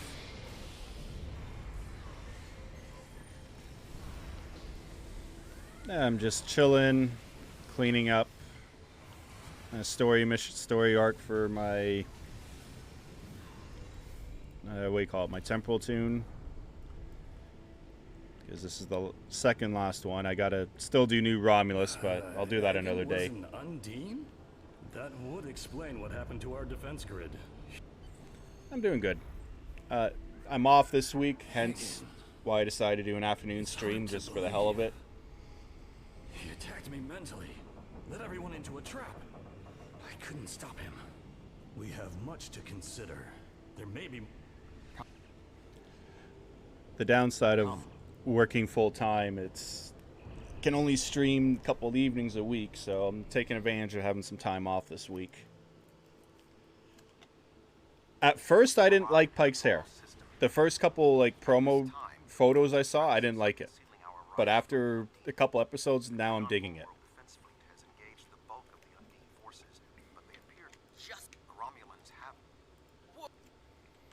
Yeah, shut up, Corin. Quit being impatient.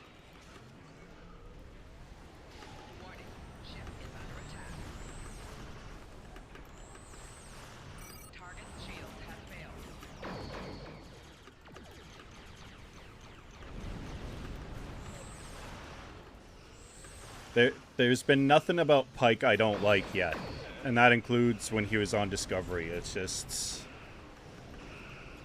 It was such a perfect casting. Like, Anton, Anson, whatever his name is, I can't remember. Yeah, Anson. He is just perfect for it, and it's because he's a Trekkie at heart as well. I think that's why he's so good at it. The Romulan Republic has made commitments to its allies. We are here to honor them. Are you afraid, Vulcan?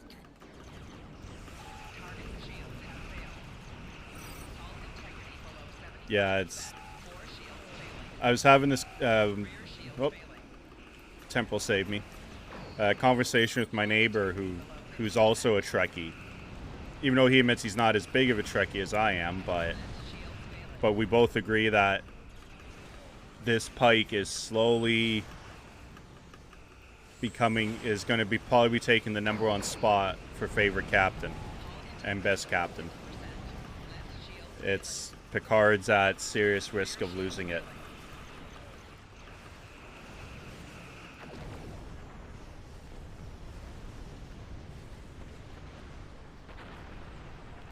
Okay, that's 3. Yeah, I've been waiting, what, like 20 years for Pike's story? That's about, well, maybe 30 years.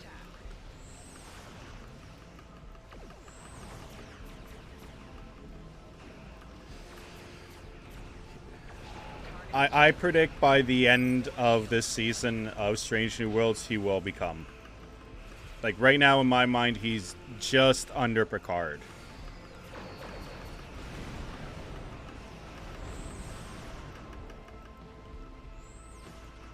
It's gonna sound funny, but if Pike drank Earl Grey tea, he'd be #1 right now. But I don't think he's a tea drinker, so...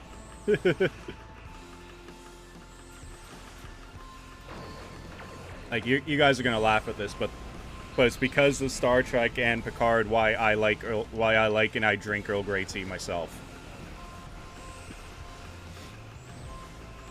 I remember when I was a kid, probably what, 10 maybe? I don't know. I remember my mom and I were grocery shopping, and I saw the package of Earl Grey tea, and I said to my mom, I said, "Is this what Picard drinks?" And she said, "Yeah." I said, "Okay, I want to try it." And we tried it, and I liked it. Because, yeah, I'm a tea drinker. It's, I had an Irish grandmother, so, a pot of tea every night was very common growing up, so...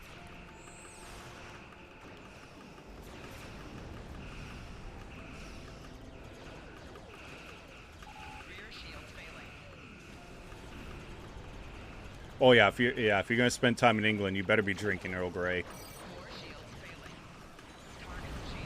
Oh well, to each his own. It's like anything else. Everyone has a different palate, different tastes. So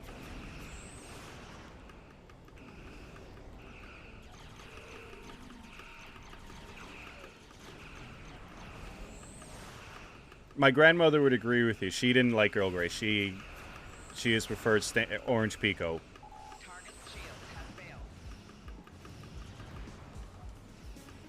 Why are you all the way over there? Let me take care of you first.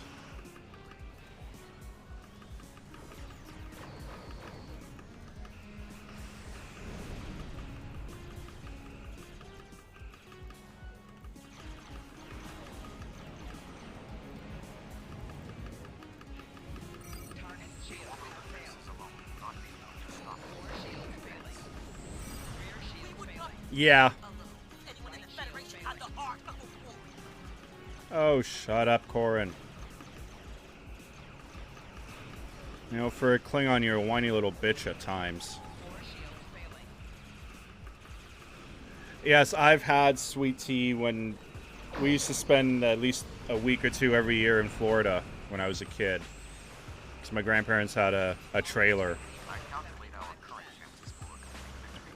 And yeah, having sweet tea at the, there was a local food stand not far from where they were, and really good food. And yeah, that sweet tea, holy crap. Every time I had it, I swear to God, it gave me diabetes. Tactical disadvantage. Think of it as an increase in your opportunities to die with honor. Yeah, we on the outskirts of Dunedin is where we stayed. Right at right off of A19.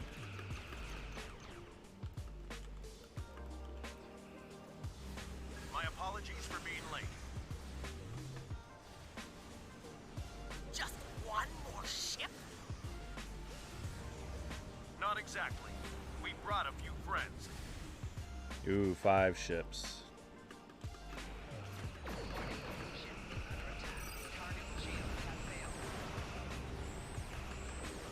Yeah.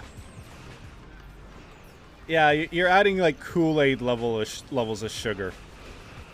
If not more.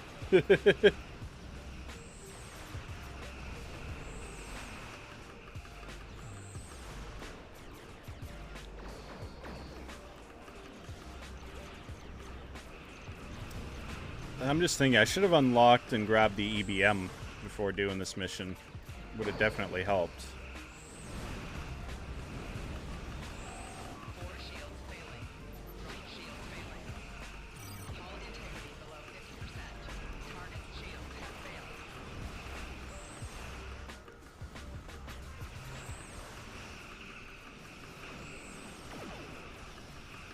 Yeah, I haven't stepped foot in the US in probably over 15 years now.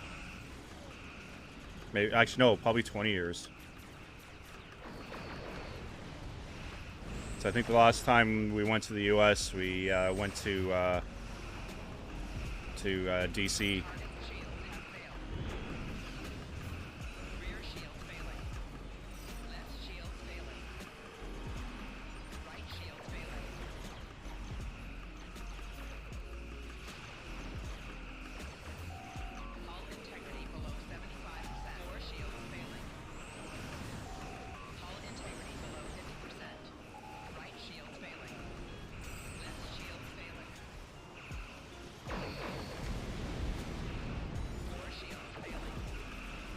Yeah, I've tried several kinds, and it's Earl Grey and Orange Pekoe for me is my go-tos.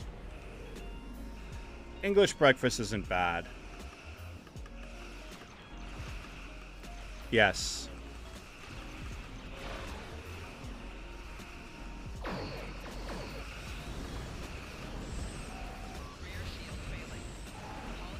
Ow. Ow. Oop, temporal saved me.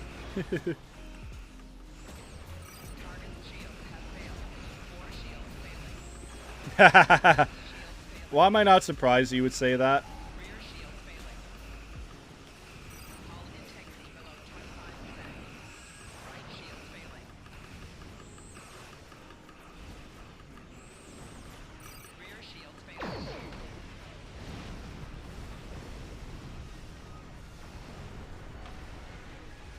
New Zealand breakfast tea. I've never tried that, let alone heard of that. Not surprised it exists.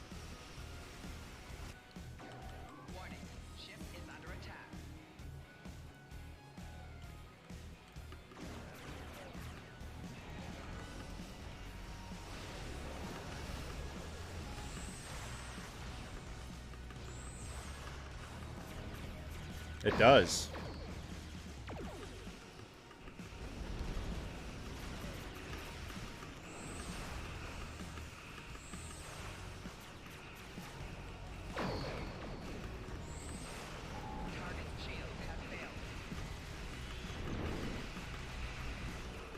I should have thinned some out.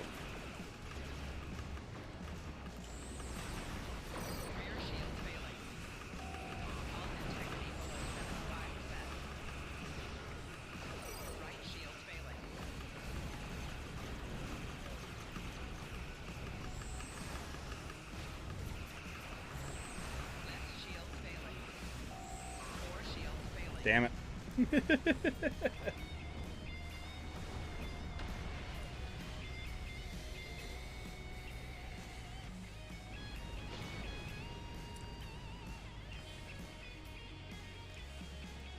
And in case you're wondering why I'm...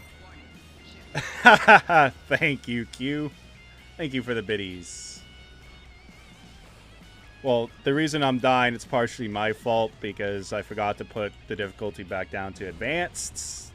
It's still on elite because I was running patrols last time I was playing this tune with a friend to help them level up a ship, so... As we all know, our Gala Elite's one of the best and quickest ways to level up ships. And me being me, I forgot to double check it, but oh well, it's not that bad. So the ship, it's not the best build or best tune, but it can hold its own.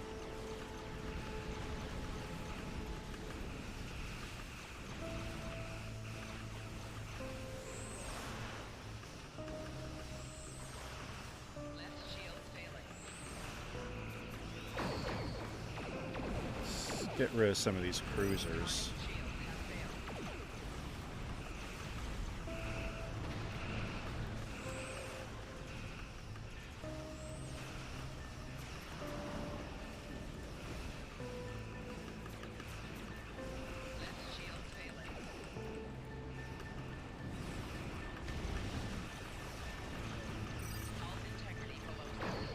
Yeah.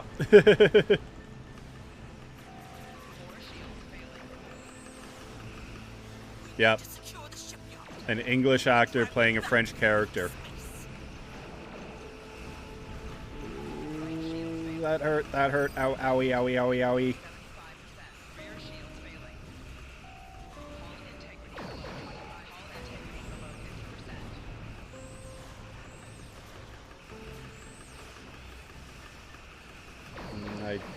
I definitely don't have intel spec on because I'm not getting flanking, but oh well.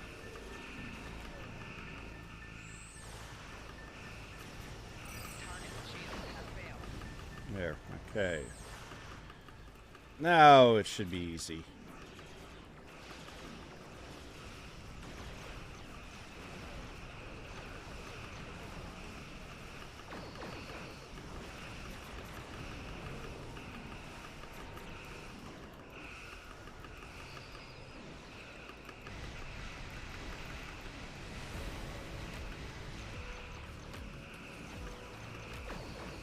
Oh, that's good news, Cash.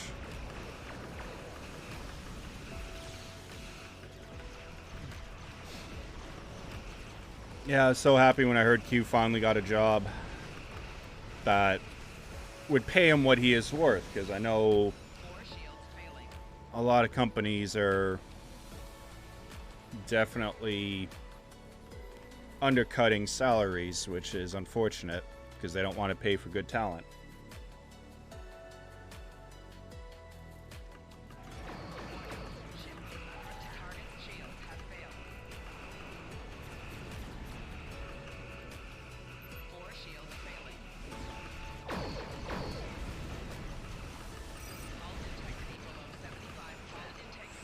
Ooh, okay, that was a mistake.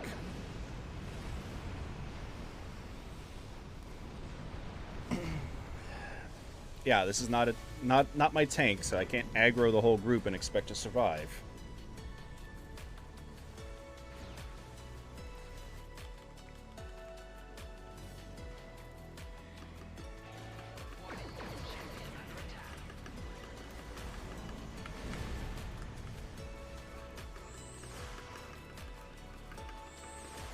I really hope they fix this UI bug soon.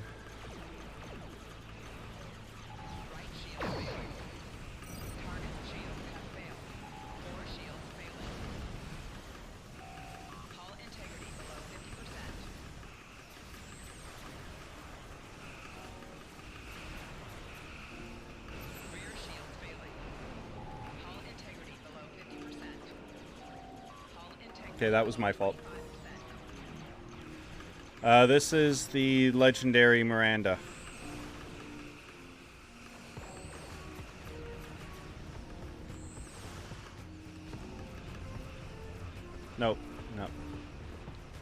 Legendary.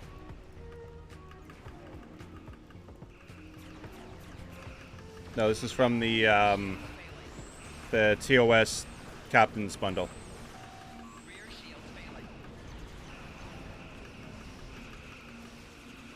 No, I don't have the time or the patience to do a free-to-play account. This is just one. This is my temporal tune. My temporal recruit. I'm just trying to finish up. Trying to finish up all the stuff for her. Because in that way she's going to switch from being a TMP theme to a Kelvin theme.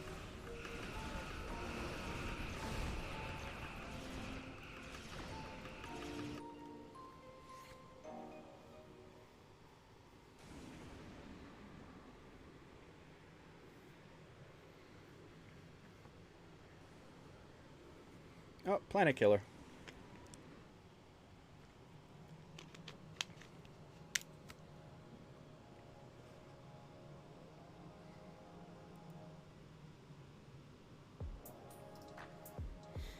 Yeah, this is the last mission for this arc, and then it's after the new Romulus.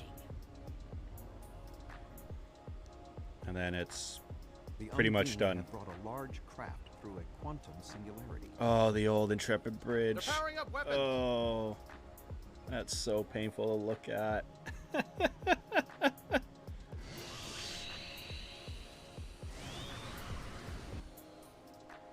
The Undine have a new planet killer. Target that ship and fire all weapons. Yeah.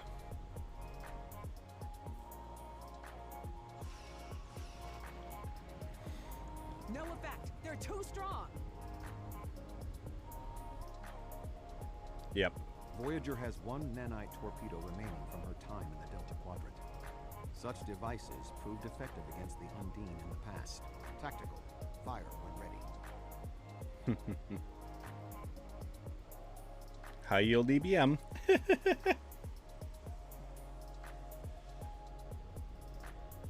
They took some damage, but the planet killer can still fire. I can get the Aquarius into firing position above her and exploit the opening in her shields, but someone will need to keep the Undine distracted.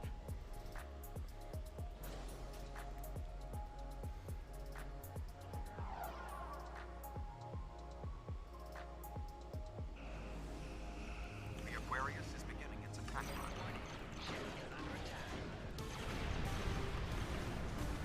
Oh yeah, I remember this part now. Yeah, you can't turn. Sean's attacking that planet killer on his own. Sacrifice his ship. His life. Yes, because he has honor.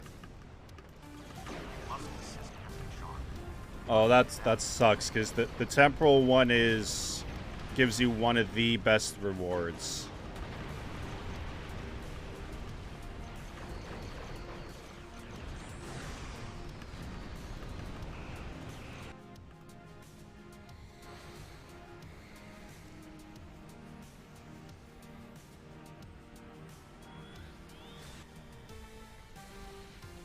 Weapons are offline. This is our only chance.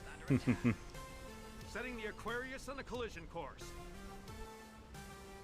Acknowledged. Do we have Sean's coordinates? Getting locked now, sir.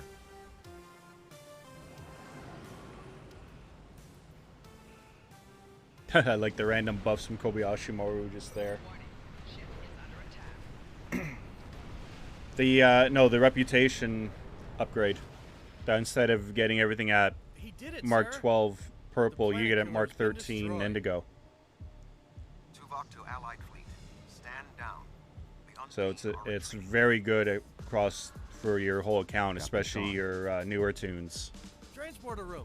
Did you get him? Or your alts that you don't really want to spend any money on or any upgrades on. Klingon High Council wishes to discuss the most recent developments. We have been in Oh yeah, this is one of the better cutscenes in the game.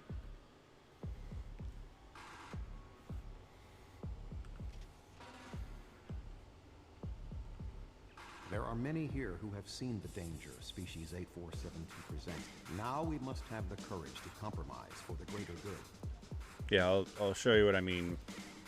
Like the reputation, any of the items that you get, they're now ultra rare and Mark 13 instead of Mark 12.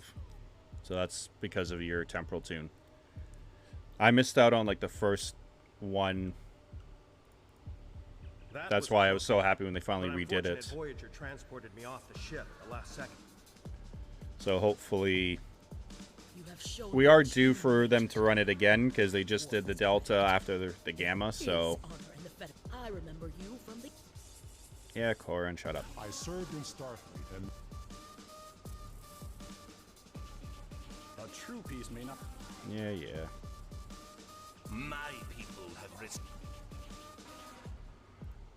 The 5 races of the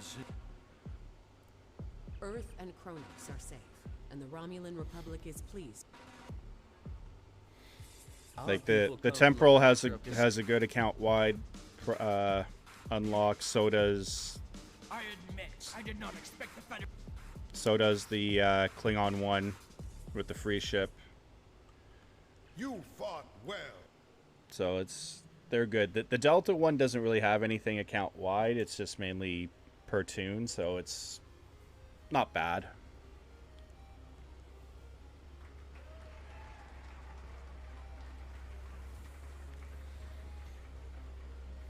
Just to show you, just ask Stargate next time he pops in the chat how many Delta tunes he made for this recruitment event. Honor, fighting one of our most formidable enemies.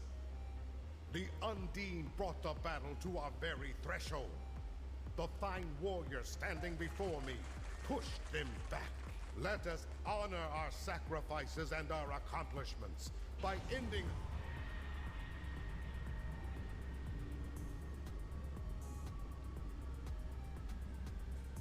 Yep, too many. So you are the heroes of the Milky Way. You have come further than we expected. But still you chase our shadows. We are not here to impress you, demon. We stand united, and there is no one who can. You were saying?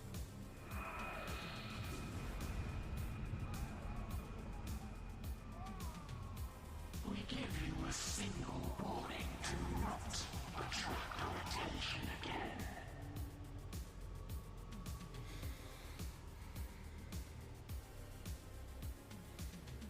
Yeah, the ship itself isn't great, but it's a nice, starting ship, a nice leveling ship. Plus, it gives you Withering Barrage, which is the Cannon Scatter Volley extension trait. Agreed. So it's free, which is good, because that trait is extremely useful. Between the Empire and the Federation will cease.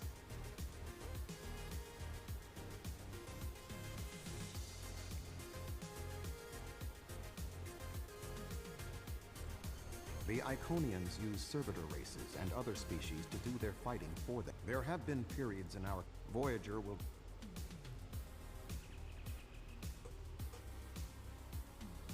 Let's see, why was my phone?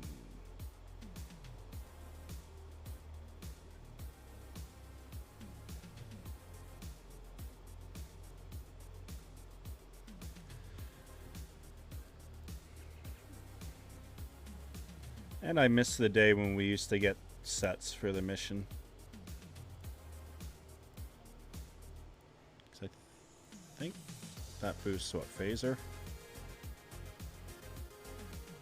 Phaser, radiation, proton, photon. Might be able to squeeze that on this build somehow. Oh wait, no, it's tactical, so no.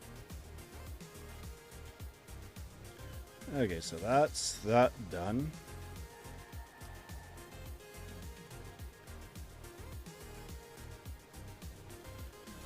I've heard rumors, but as I always say, I don't trust the rumors until I actually see it.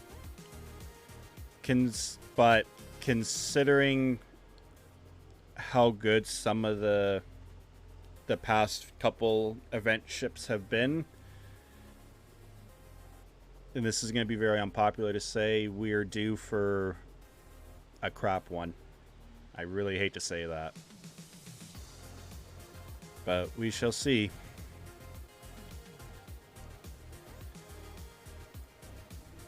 I'm sure we'll find out probably in, I would say, probably in 2 weeks. Let's see. Let me pull up my calendar. Because the Pavo event starts next week. And that runs for 3 weeks. Or 2 weeks. Yeah, 3 weeks. So I'd say the summer event will probably start either the day the Pavo event's supposed to end or the week before. And so the summer ship, I would say the earliest we'll get it would be on the 10 forward on the 15th. I would say would be the earliest. But it also depends on Kale's schedule and their other schedules, and who knows, that we might get another lockbox or a promo ship by then too, which I am expecting another premium ship to be announced soon, because it's been, you know, it's been a little while. It's been a while since we've had a promo ship, because the last promo ship was the Section 31 Dread, so we are due for a promo ship this month, you know, going into June, so that's going to be interesting. Because there's so many different ways they can go, so many different ships. Just depends on what they've actually been working on and what assets they've been given by CBS.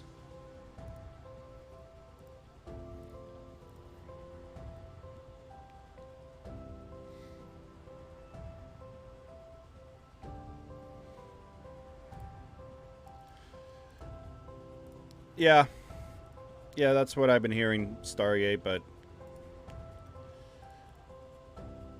Oh shit, what did I just do? Oops, I did not mean to do that.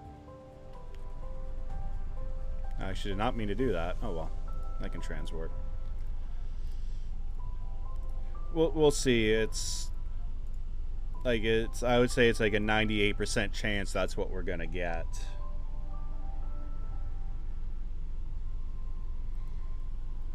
So we'll see. It's, if that is the case, you know, probably from looking at the ship as it's probably going to look, it's probably going to be a hard pass for me and most of the, you know, established players. But it's all going to come down to, you know, the trade and the console. Because as we all know, you know, the past couple Ryzen summer ships have had excellent consoles and good traits, or excellent traits too. So it's, you know, we've had a good line of summer ships that have had at least something useful. Yes, Q, I say 98% chance because it's not 100% until it's officially announced. Like, yes, it was supposed to be the winter ship, but it got delayed for the Nog, or for the Drock. Yeah, a flying pink jellyfish for the pink lightning. Yep. Okay, I need to stretch my legs and go for a smoke, so I will be right back, guys.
And we are back.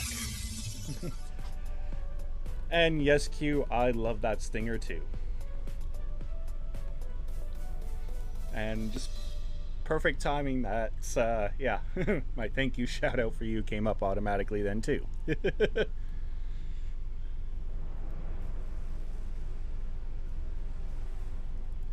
Well, when I say bad ship, I'm speaking from like a high-end DPS perspective.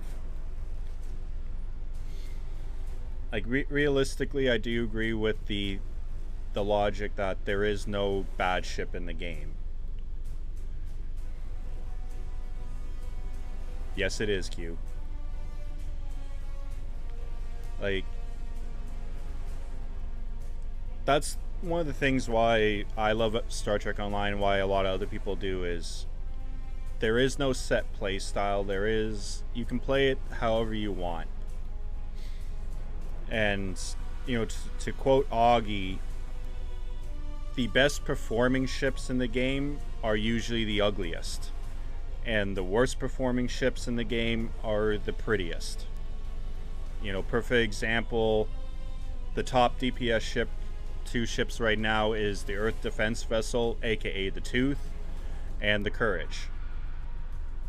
I know a lot of people love the Courage. I personally don't like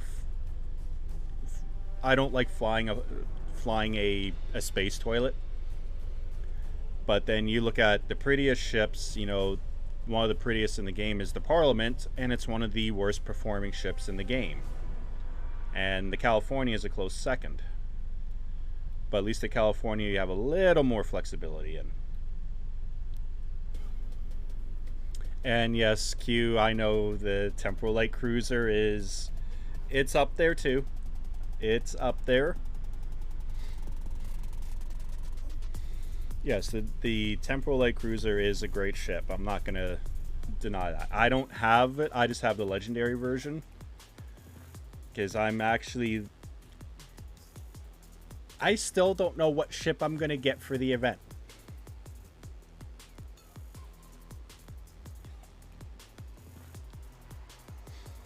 Yeah, it's... Yeah, the amount of universal seating that ship has, you can do a lot with it. I've seen what Augie's done with it. I've seen what Stu's done with it. Hell, I've even seen what you've done with it, and it's really... It's high up on my list.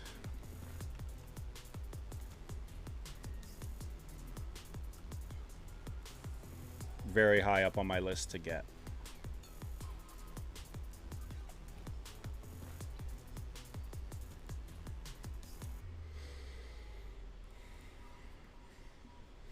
Like, yeah, the Temporal Light Cruiser is one I'm considering. I'm considering getting a CrossFit for this tune, because this tune doesn't have it. I'm considering the J for trolling certain people.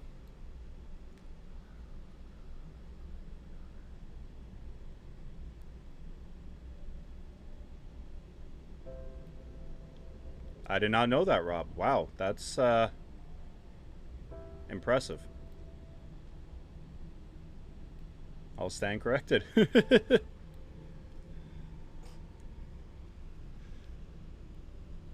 No, Q, I do believe you. Yes, the Lexington especially. I love that ship.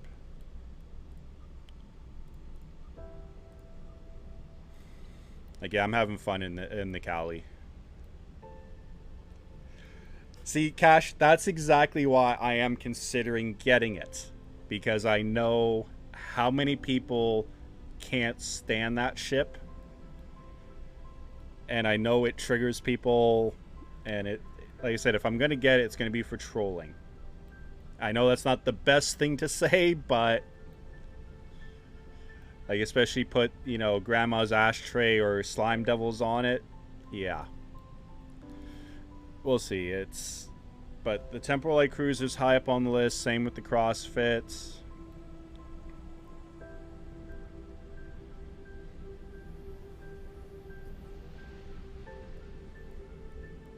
You're not wrong, Rob. You're not wrong. It's... the seating's not as good as it should be, but you can, like I just said before, you can do pretty much anything with any ship. It just depends on what resources you have and your overall skill.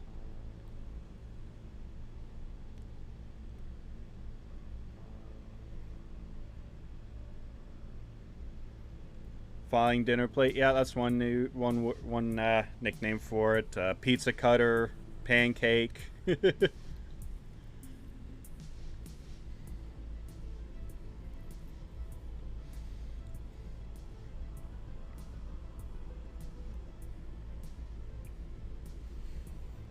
And I wouldn't say their meta, I would say like meta in general, but then again, how many times does meta change and how many times do meta breaking builds outperform even meta builds? Exactly, Sphinx. Exactly. You just hit the nail right on the head.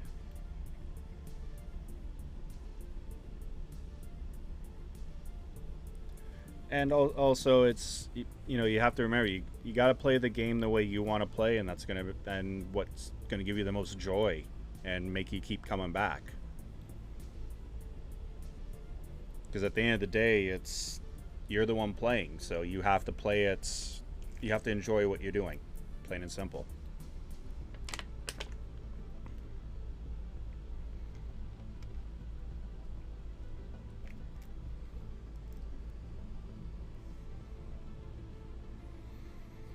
Yeah, because I have several ships that I occasionally fly that are, you know, not the best, and, you know, the builds, some of the builds I've been putting on ships lately are not even remotely close to meta, but it's, you know, they're working for what I want to do and how I want to play.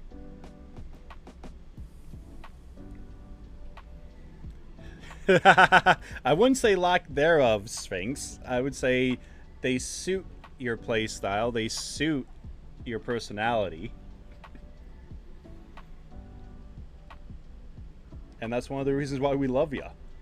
Because you just love coming in those, I don't want to say ugly, but hell yeah, you come in some ugly ass ships with some ugly ass shield visuals.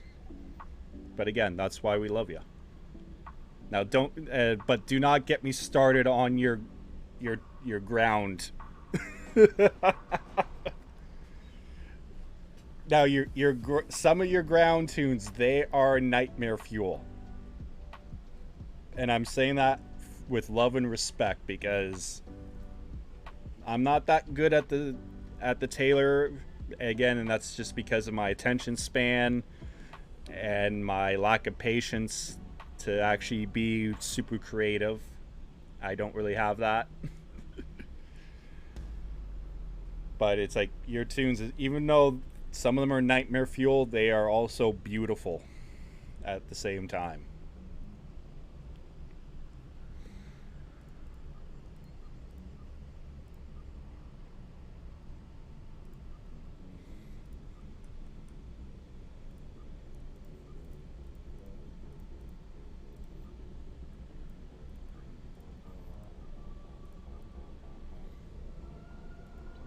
How much dill does she have? Okay, she's okay for a bit.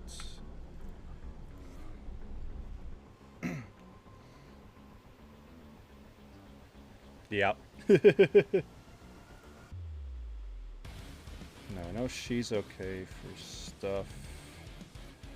Yeah, this is the tune I'm going to be working on Thursday. This is my attempt at a Lucari. I think I got it, but I don't know. I'm going to still tweak her a little bit.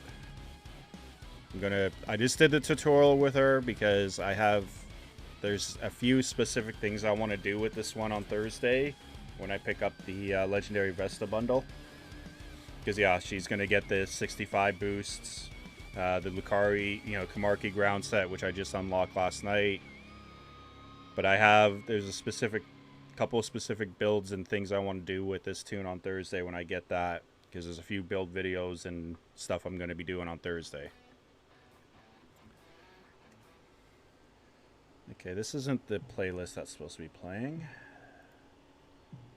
Let's go Yeah, it's not supposed to be that one. What the hell?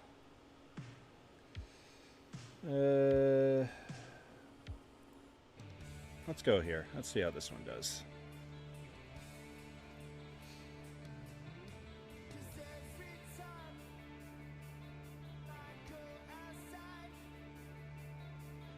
Hey, I wouldn't say that's dumb. Seriously. There's no such thing as a dumb theme. It's... Again, it's your tune. You play it your way. It's... Like I said, this is going to be a full Lucari themed. It's... Once I do some grinding on it, I'll have a full Lucari and Qatari away team. Yeah, like I said, like, you know, for theme tunes, this is my TOS. You know, currently she's TMP. But once I do finish everything, she's going to switch to being a Kelvin theme. So it'll be all Kelvin officers, which I already have set up. I already have all the Kelvin ground weapons. She will be flying the Kelvin, and yes, I have to use the stupid worst phasers in the game, but it's a theme. Even this tune's a theme as well. Even I don't know why this uniform is the one, because she hasn't worn this since she first started, but... This is a theme tune as well. I'm going to be switching the theme of this tune. Currently, her theme is she's a Andorian / human augment experiment from the Discovery Terran Empire that was created to be a spy. But I'm going to switch her. With today's news, she's going to become a coalition, so I'm going to switch her from like mainly Terran stuff to being a coalition, even though she's Discovery, but... And then, because yeah, this one's going to be my new Terran, like Terran Lucari.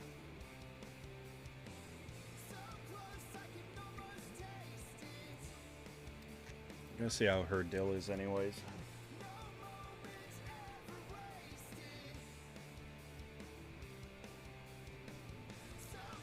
Yeah, I don't have that many tunes. I only have the 12. So, she's okay. I don't need to do anything with her today. Yeah, like, I really need to do something with these two. These two are my very neglected. Like, this is my really,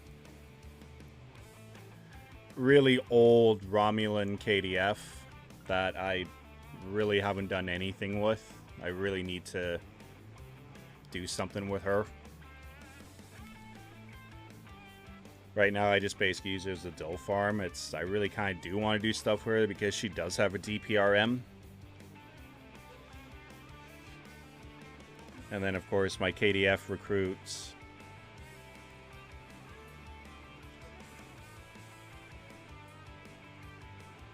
Which is definitely lacking.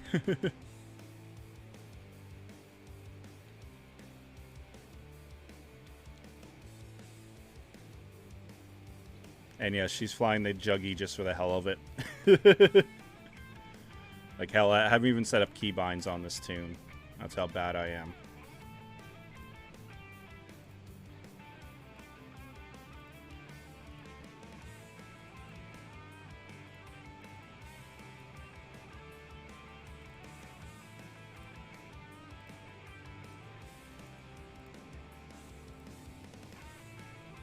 Because initially, when I made this tune, it was going to be, okay, I'll just complete the KDF recruit and then turn her into a bank tune. Which I still might do. Like, yeah, I still have a lot to do. Still haven't done half of the story missions. Damn.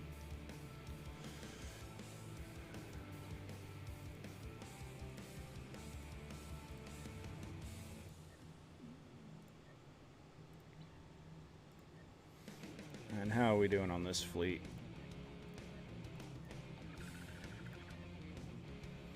Yeah, not bad.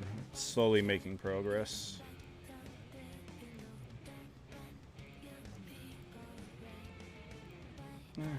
She still has a decent amount of dill.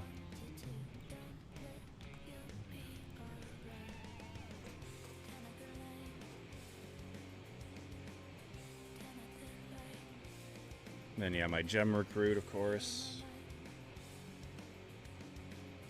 I don't know what I want to do now.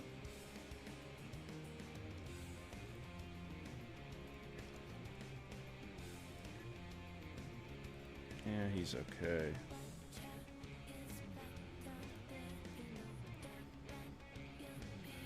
Yeah, still got a lot to do on that. Actually, let me see my other gem. Did I ever finish that one?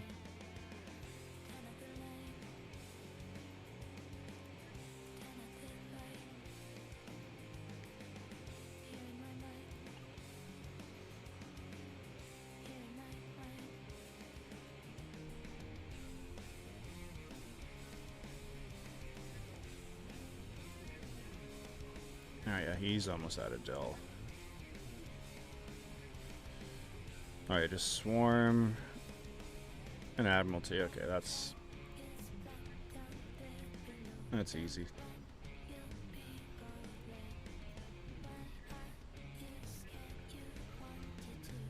I'll do that later.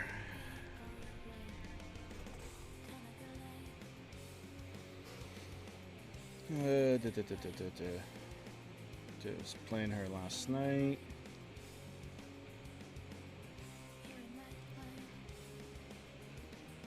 Actually, let me fly the let's fly the Cali for a bit.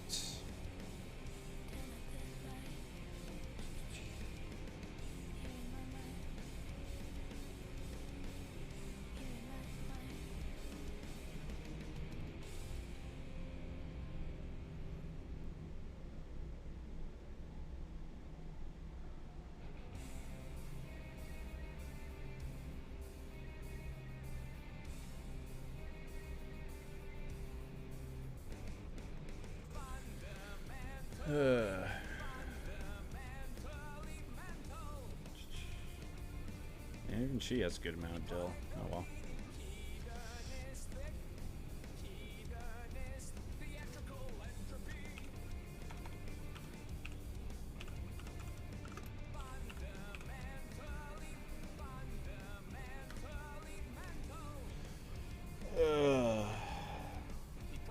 Watch, I'll probably get something shit.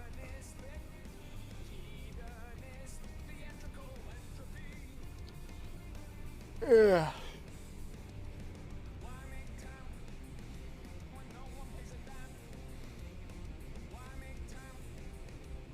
I'm thinking maybe I should actually claim the Camarque set on this tune too, but I kind of actually like her ice ground setup.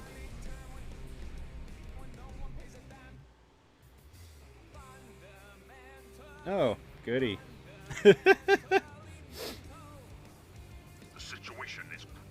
Good, because I actually haven't parsed this ship yet.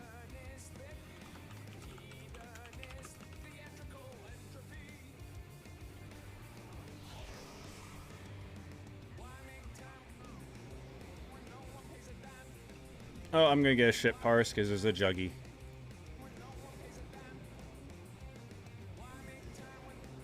Oh well. Can't win them all. Situation is, go fuck yourself. Or shut the fuck up, whatever you want to say. Scanning the nanite transfer. Got it. Disrupting that.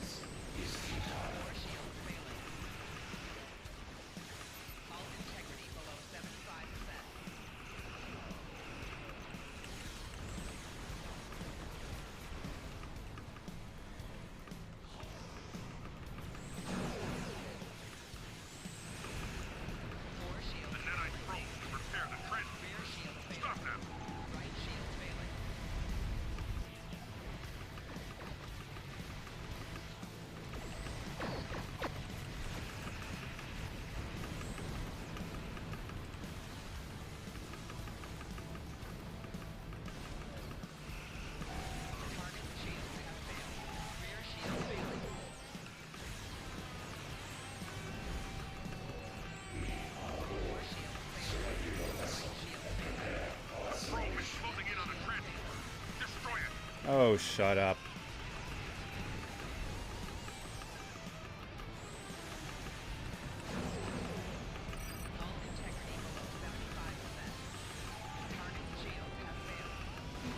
Of course, the guy in the juggy decides to fuck off. Yeah, good job, motherfucker. I hate when people do that.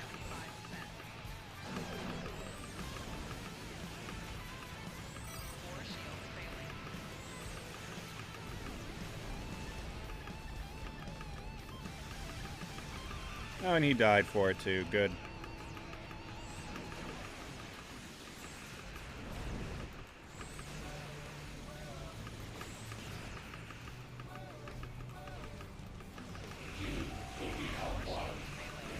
Oh, I don't know. They left, so they probably rage quitted because they died. So wasn't anyone I recognized.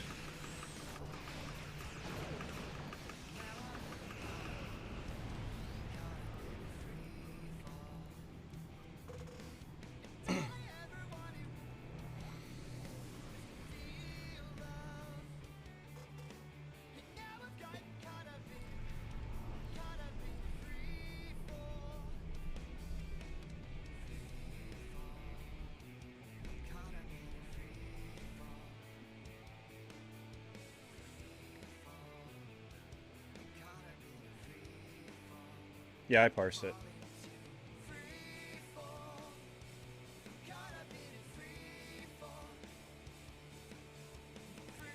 Was Gamma 13 Beta 47.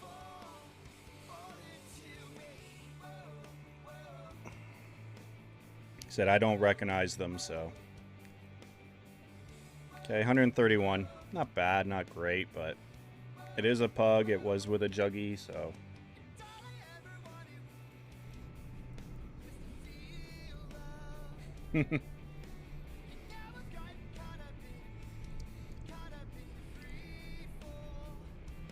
It's like I get, as I said last night, it's like, yeah, the DPS chase isn't for me anymore. As I did it, hit my goals, but I do respect people who do it. And it's like I'd rather be in more the support role to help other players. But one thing that's always annoyed me, and this has annoyed me for years, is when doing randoms or doing ISAs, you get people like that who come in trying to get a good number, but they do that, you know, rush, they leave the trash, or they die, they leave. It's like, okay, if you want to get a good number in ISA, do it with a team. Don't pug it, because you're just going to ruin it for other players. And especially with some of these, I'm just as guilty of it too, because I've AFK people many times. I don't do it on purpose, but it happens.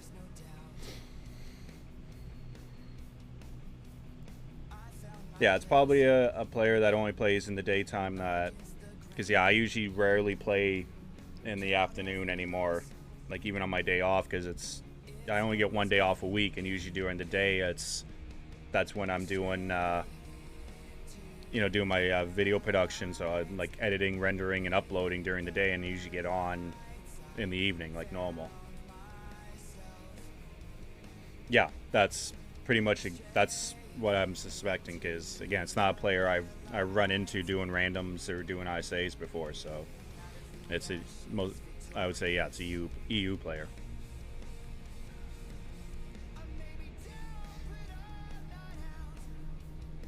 Yeah. Yeah, I've actually had more fun doing theme builds. Because that's one of the things I want to do with my Lucarii theme tune. I'm going to do a couple Lucarii theme builds on the Lucarii ships, because I have access to all of them. Well, eventually I'll have access to the Boomerang once I get the reputations to get the modules. But I still have 4 Phoenix tokens, so boom, I can get that Lucarii ship. I got countless T5 boxes, so boom, can get that Lucarii ship. Well, hell, actually, speaking of the UFO, I did do a build on it. I do want to tweak this build, make it a little more budget friendly.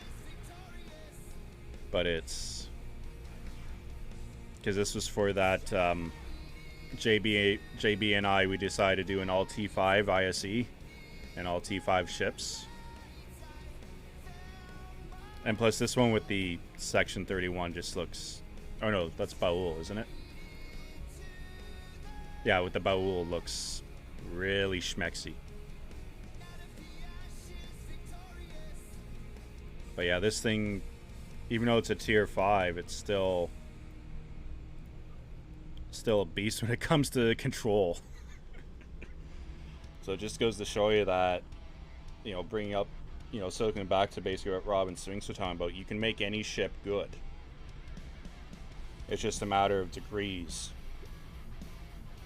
And it's like, yes, even though it's a T5, it's a T5X, yeah, but, and it does have a lot of premium items on it, so, but I want to maybe cut them back a little bit.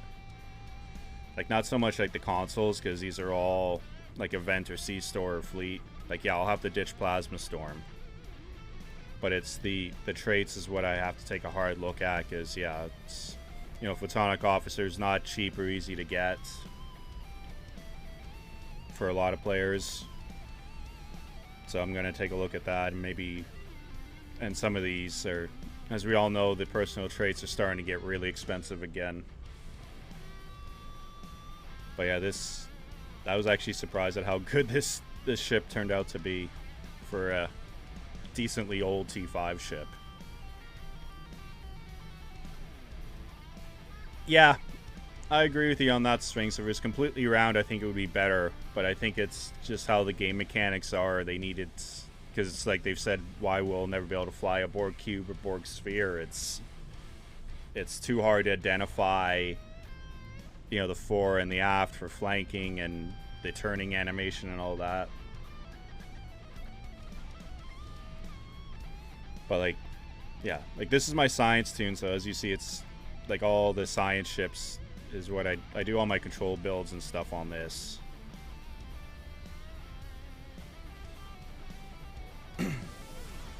And I still have to rebuild my Vern,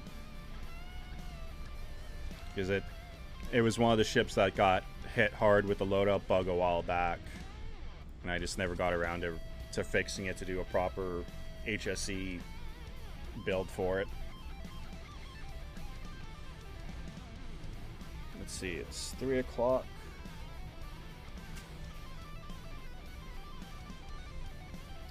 I'm actually starting to get hungry.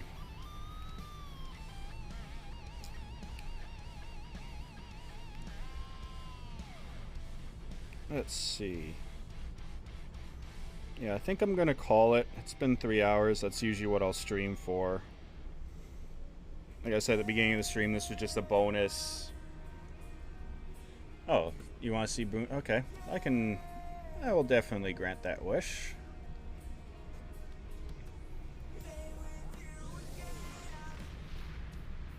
Yeah, and I want to do something with this. I haven't flown this in a long time either. Like that tells you how, like, look at this build. That tells you how long it's been since I've flown this. God. Disable that. I don't have Slime Devils. I will get it this year. Actually, let me take that off.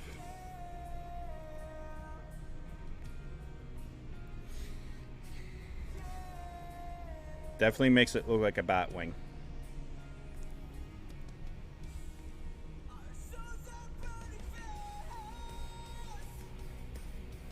Meow. Hey, Sark. And yes, I'm gonna change your thing later today to include your YouTube. And yes, we'll hook up either tomorrow or Thursday to get me set up to do a YouTube stream.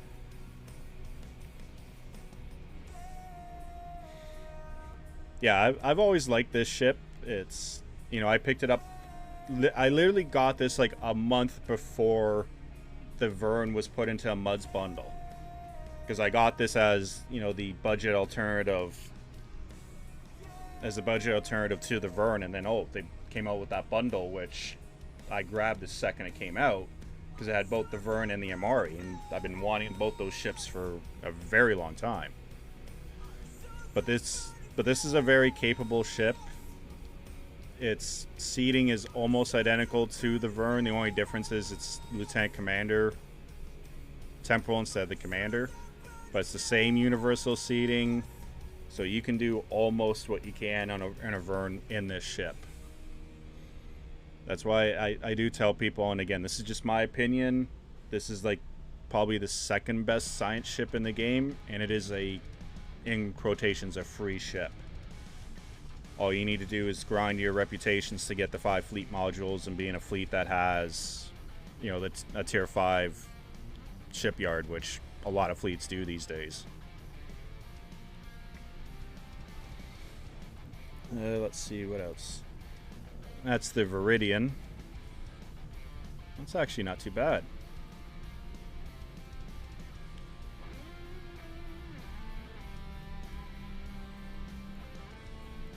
I kind of like that.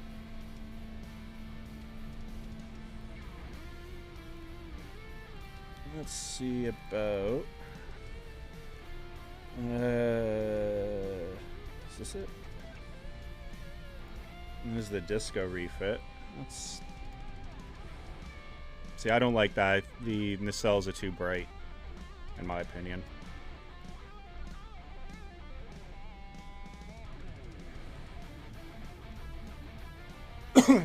Yeah, you're not entirely wrong, Sphinx, but also...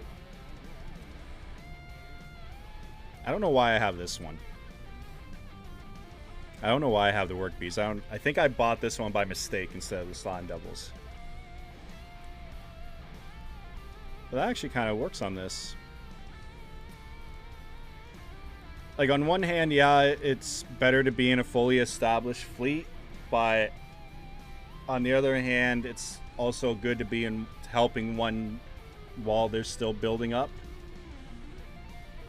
Because, you know, that way you can get your fleet credits and have a place to dump your fleet marks, especially on some of the bigger projects as they're leveling up. But you gotta find that happy median. Like, it's like I'm in 3 fleets that are started from scratch this year. Or sorry, 2 that started from scratch and 1 that was extremely low. And yeah, it's been a chore and a half to grind to get everything upgraded. Let's see, what other one would look... Yeah, I don't have a lot of vanity shields on this tune. Ooh, Emperors. Yeah, too shiny.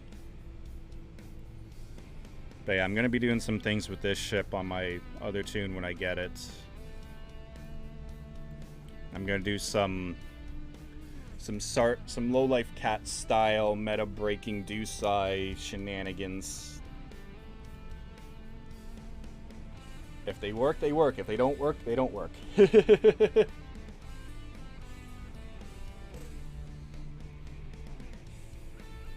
Yeah, all of my fleets are now a part of, well, like, yeah, PSB and even like Dark Exodus, the fleet these couple of my tunes are in. They're all in the STO Armada now. And then, yeah, I'm in, yeah, Vernet and Duskcourt, which are Emma's and Talon's fleets respectively. The KDF, yeah, my main KDF's in PSB, my Recruit and my ROM KDF are in a fleet that's in the PSB Armada anyway, so they're all under the same umbrella. Like, yeah, that's, like I said, this part of the STO, like, we're not in the same Armada as PSB, but we're still in the STO family. We're in the Phoenix side, so. But yeah, pretty much all my fleets are at least, they're all connected with each other now. Not like before where, you know, Dark Exodus was in Apocalypse Survivors for the longest time, and then the fleet leader decided to pull them without taking a vote, but it's not worth getting upset over that. And then I remember when JB approached us about jumping into the STR mod, you know, bringing the PSBR mod into STO, I was like, yeah, do it. I'm already over there. So, Yes, one big happy family with a lot of good friends. And hell, I'll even go to the point even saying some of the fleet member friends are even considered family. So, as I was saying, it's just been just over 3 hours. That's usually how long I like to go, and I'm actually getting hot because I'm starting to sweat because it is hot outside today.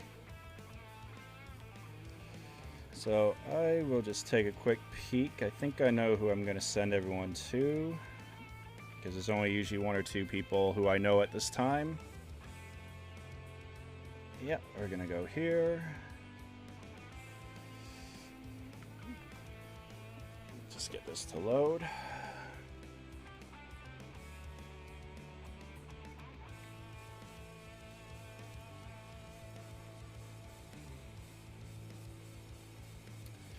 Okay, so I just want to say thank you to everyone who decided to pop in for my afternoon stream. Unfortunately, because of where being on the East Coast and working, I don't get too many times to hang out with everyone during the afternoon. But because I'm off this week, I said, why the hell not? So I'm happy people showed up. Thank you, everyone. Thank you for the biddies, the follows. And so we're going to raid Celestial Voyager, who's another Star Trek Online streamer, usually streams around this time of the day. He's a pretty good guy.